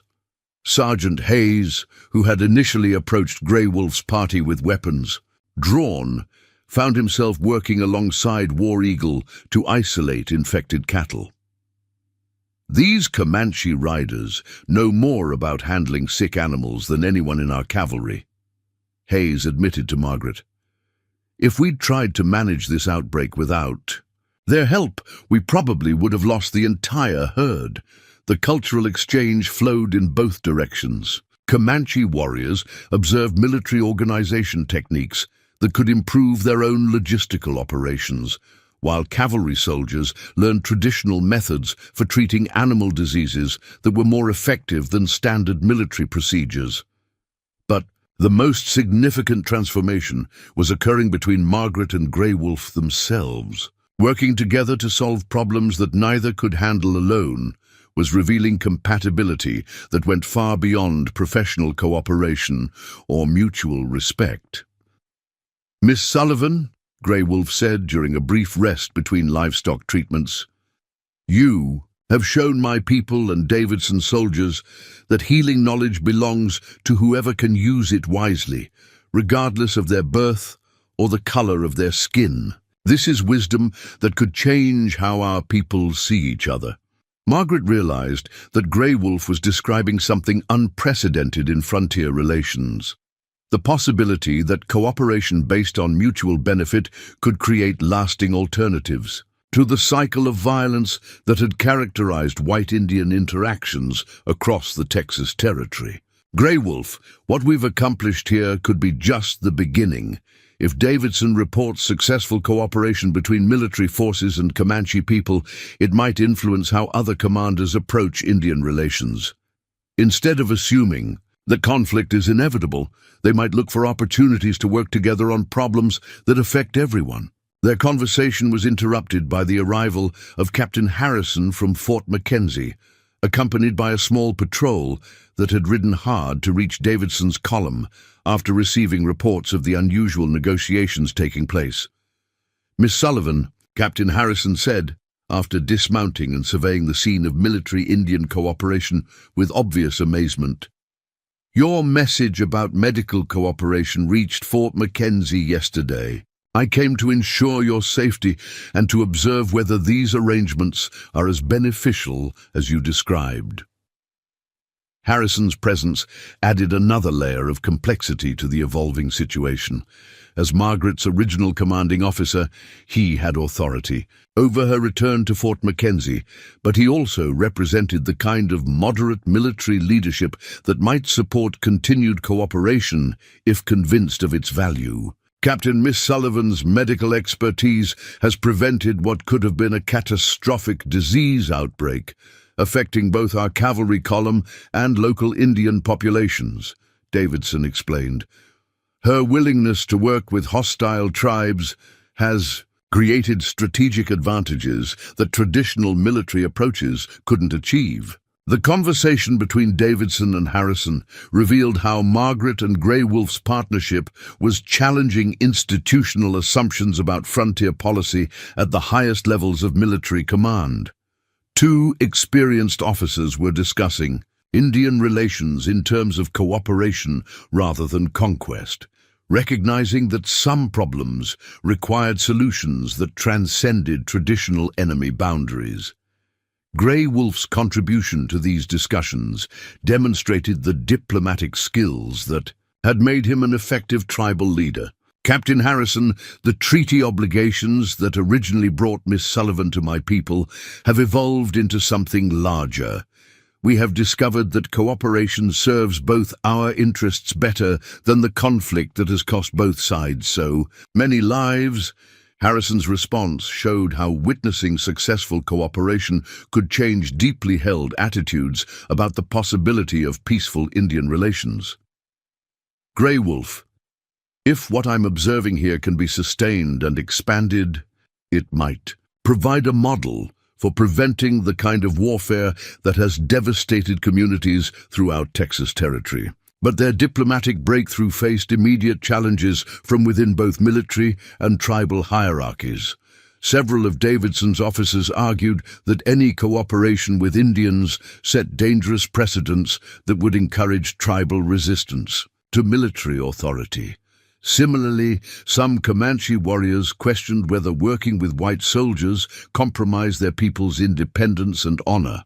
Thundercloud voiced concerns that reflected broader tribal skepticism about cooperation with traditional enemies. Grey Wolf, these white soldiers smile and speak of friendship while their government continues taking our land and killing our people. How can we trust agreements with individuals when their institutions remain committed to our destruction? The debate that followed tested Grey Wolf's leadership in ways that military challenges never had. He needed to convince his own people that cooperation with specific white leaders could create benefits that outweighed the risks of appearing to accommodate enemy interests. Thundercloud speaks truth that we must face honestly, Grey Wolf acknowledged, but we must also recognize that refusing all cooperation with whites has not prevented the steady loss of our territory or the threats to our people's survival. Perhaps it is time to try building alliances with those whites who demonstrate respect for our capabilities and willingness to honor agreements. Margaret found herself advocating for a partnership that challenged her own cultural assumptions as much as it tested Comanche traditions. I came to Texas seeking security and stability that I thought could only come from following conventional paths. Instead, I've discovered that the most meaningful work of my life involves cooperation that most people would consider impossible or inappropriate. The resolution of their internal debates came when Swift Arrow, now recovering rapidly from his scarlet fever, approached the group of adults who were discussing his people's future. The 8-year-old boy's presence reminded everyone that their decisions would determine not just immediate survival, but the kind of world they were creating for the next generation. "Uncle Grey Wolf," Swift Arrow said in English that he had been learning from Margaret. "The white medicine woman saved my life twice. First from the sickness that almost killed me, and now from the new sickness that would have killed me if she hadn't been here to help. If she can save Indian children and white children, maybe grown-ups can learn to help each other too."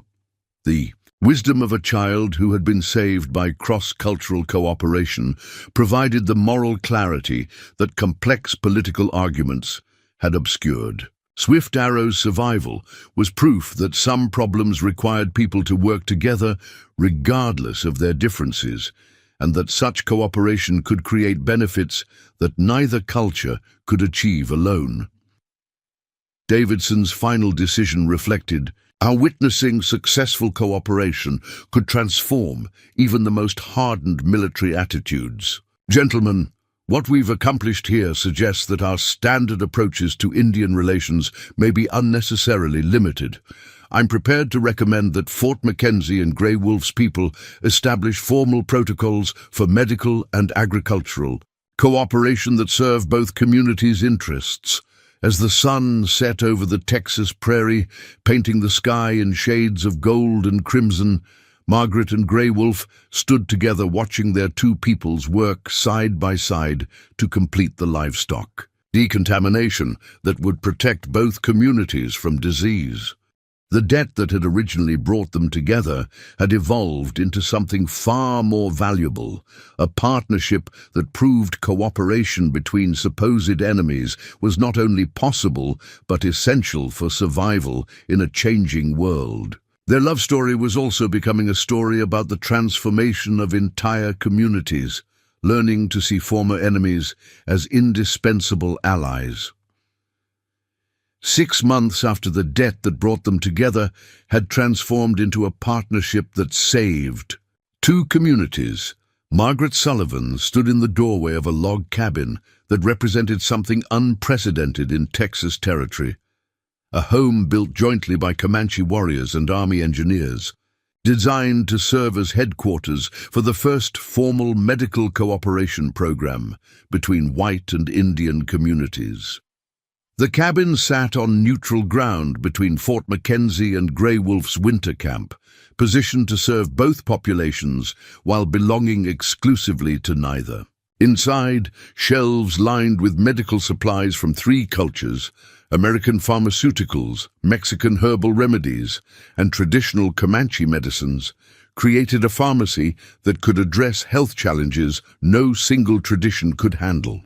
Alone, Margaret's transformation from a desperate woman fleeing debt to a respected healer serving 2 communities had been remarkable, but it paled beside the changes in the broader political landscape that her partnership with Grey Wolf had helped create. What had begun as emergency medical cooperation had evolved into agricultural exchanges, technological sharing, and diplomatic protocols that were being studied by government officials from Washington to Mexico City. "Mrs. Grey Wolf," called Martha Rodriguez, who had traveled from Fort Mackenzie to assist with the day's medical consultations, "we have 17 patients waiting for treatment, including 3 cavalry soldiers, 8 Comanche tribal members, 4 Mexican settlers, and 2 families of German immigrants."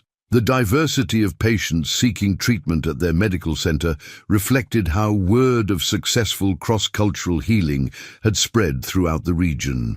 People who might normally have avoided contact with traditional enemies were willing to travel hundreds of miles to receive care that combined the best knowledge from multiple medical traditions.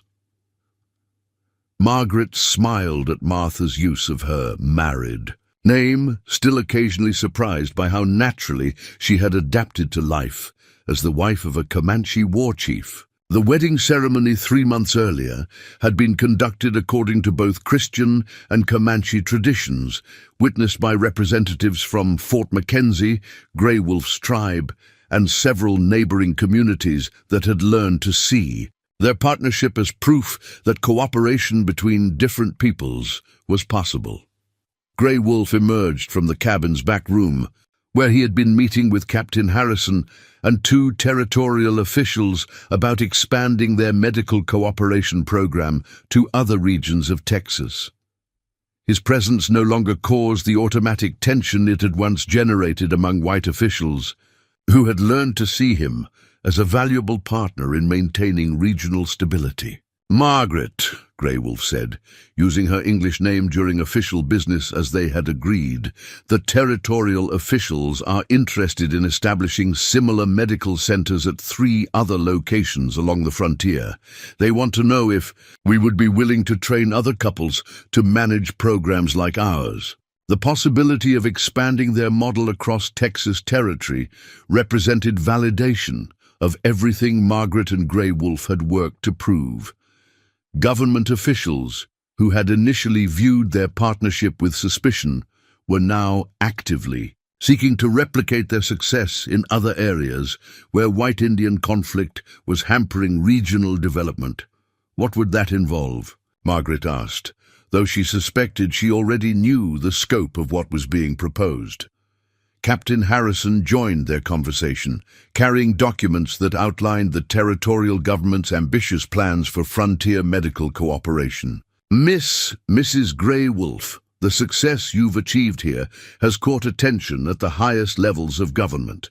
Secretary of War Jefferson Davis himself has requested detailed reports about your methodology." The mention of Jefferson Davis, who would later become President of the Confederacy but was currently focused on frontier policy, indicated how significant Margaret and Grey Wolf's work had become in national discussions about westward expansion and Indian relations. Grey Wolf's response revealed the careful political thinking that had made their partnership effective. "Captain Harrison, we would be honored to share our knowledge with other communities, but any expansion must respect the specific needs and traditions of the peoples involved. What works between my tribe and Fort Mackenzie might require adaptation for different tribes and different military installations." The conversation was interrupted by the arrival of Swift Arrow, now completely recovered from his bout with scarlet fever and serving as an informal interpreter between English-speaking and Comanche-speaking patients. At 9 years old, he had become fluent in medical terminology in both languages and could explain complex treatment procedures to patients regardless of their cultural background. "And Margaret," Swift Arrow said, using the kinship term that reflected Margaret's position within Grey Wolf's extended family, "Mrs. Patterson from the German settlement wants to know if the herbs you gave her for her baby's cough are the same ones that Comanche mothers use for sick children." Margaret smiled at the question, which reflected how patients were beginning to understand that effective medicine drew from multiple knowledge traditions rather than relying on any single cultural approach. "Tell Mrs. Patterson that the herbs come from traditional Comanche knowledge, but we're using them in combination with techniques I learned during the cholera epidemic in St. Louis. The baby is getting the benefit of both types of healing." The integration of different medical traditions had been one of the most challenging aspects of Margaret and Grey Wolf's work together. Creating treatments that combined pharmaceutical medicines with herbal remedies and traditional healing practices required careful experimentation and constant adjustment based on patient responses. Running Bear, who had become Margaret's closest collaborator among the Comanche healers, approached with the day's treatment schedule. "Margaret, we have 3 patients with symptoms that don't match any condition described in your medical books or our traditional knowledge. I believe we're seeing a new type of illness that requires us to develop entirely new treatment approaches." The emergence of unfamiliar diseases was becoming a regular challenge as different populations came into closer contact and as environmental changes created new pathways for disease transmission. Margaret and her team were essentially practicing frontier epidemiology, tracking disease patterns across multiple communities and developing treatments based on careful observation rather than established medical doctrine. "What symptoms are you observing?" Margaret asked, already preparing to examine patients whose conditions might require innovative approaches to diagnosis and treatment. Running Bear's description painted a picture of a respiratory illness that combined elements of pneumonia with skin manifestations that suggested possible environmental contamination. The patients were a Mexican trader, a Comanche hunter, and a German farmer, people from different communities who had no apparent contact with each other except for their presence in the region during the same time period. This could be related to the unusual weather patterns we've been experiencing, Grey Wolf observed, applying the kind of environmental analysis that had made him an effective leader. The extended drought followed by sudden flooding might have created conditions that allow new types of sickness to develop. Margaret realized that Grey Wolf was describing what would later be understood as environmental medicine, the recognition that ecological changes could create new health challenges that required adaptive responses from medical practitioners. Their frontier medical practice was essentially creating new fields of knowledge through necessity. The treatment of the 3 patients with the unknown illness became a collaborative effort that drew on every resource their medical center had developed. Margaret applied diagnostic techniques learned during urban epidemics. Running Bear contributed traditional knowledge about respiratory ailments, and Grey Wolf provided environmental analysis that helped identify possible exposure sources. If this illness is related to environmental contamination from the recent flooding, Margaret reasoned, then the treatment needs to address both the symptoms and the underlying exposure. We need to determine what toxins might have been released by the unusual weather patterns. The investigation that followed led them to discover that the extended drought had concentrated minerals and plant toxins in certain water sources, while the subsequent flooding had dispersed those concentrated toxins across a wider area. People who had consumed water from affected sources were developing a combination of respiratory and dermatological symptoms that required treatment approaches, not found in any traditional medical texts. "This is exactly why our medical cooperation is so important," Grey Wolf observed as they developed treatment protocols for the environmental illness. "No single culture has knowledge that covers all the health challenges people face in a changing world. We need to combine different types of understanding to address problems that none of our ancestors encountered." Their success in treating the environmental illness attracted attention from medical professionals across Texas territory and beyond. Dr. Samuel Morrison from the University of Pennsylvania traveled to their medical center to observe their diagnostic methods and treatment approaches, later publishing papers that described their work as groundbreaking advances in frontier medicine.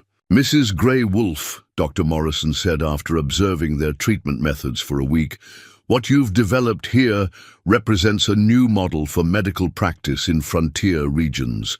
You're combining empirical observation with traditional knowledge, systems in ways that could revolutionize how we approach healthcare in culturally diverse populations." Margaret's response reflected how her understanding of medicine had evolved through her partnership with Grey Wolf and her work serving multiple communities.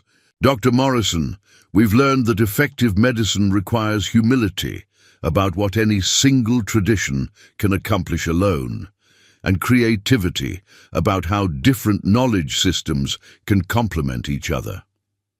As autumn painted the Texas landscape, in shades of gold and crimson, Margaret and Grey Wolf stood together outside their medical center, watching their evening patients depart for homes in communities that had once been considered irreconcilably hostile to each other.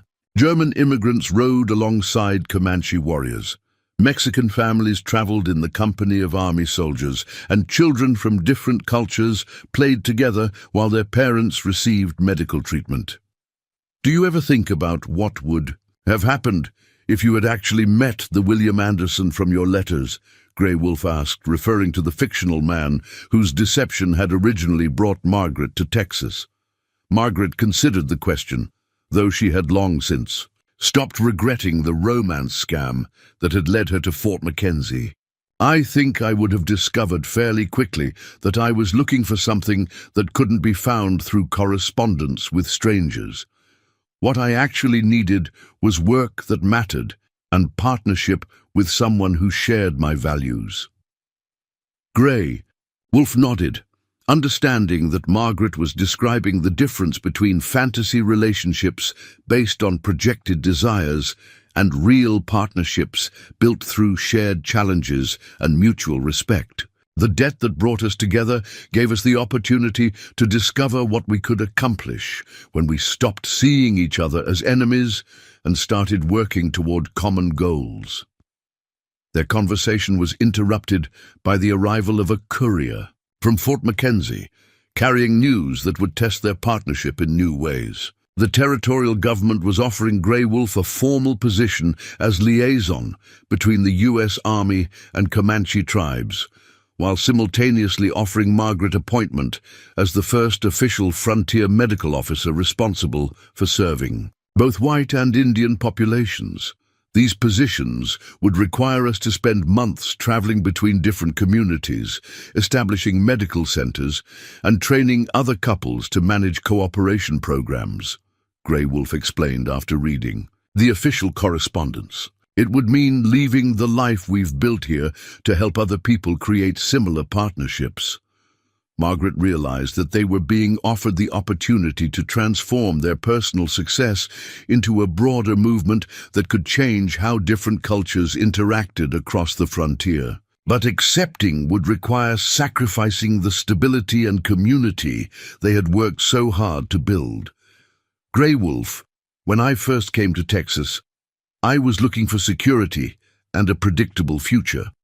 But the most meaningful work of my life has come from accepting challenges that seemed impossible and partnerships that others thought were dangerous. As the stars appeared in the vast Texas sky, Margaret and Grey Wolf made the decision that would define the rest of their lives together.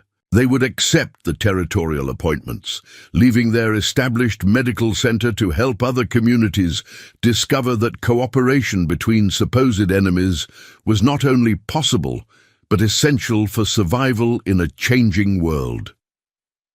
The debt that had originally brought them together had become the foundation for work that neither could accomplish alone, proving that love could bridge any cultural divide when guided by shared purpose and mutual respect. Their story was ending where it had begun, with a journey into unknown territory, but this time they traveled together toward a future they would build as partners.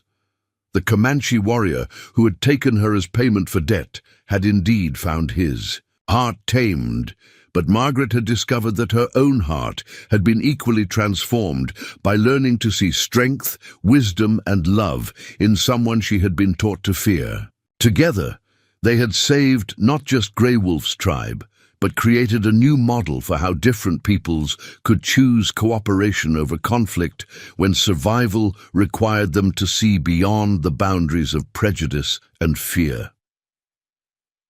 Their love story had become a legend that would inspire generations of frontier families, proving that sometimes the most beautiful partnerships grow from the most unlikely circumstances, and that true healing, whether of bodies, communities, or cultures, requires The courage to trust across the deepest divides. Up next, you've got two more standout stories right on your screen. If this one hit the mark, you won't want to pass these up. Just click and check them out, and don't forget to like, subscribe, and turn on the notification bell so you don't miss any upload from us.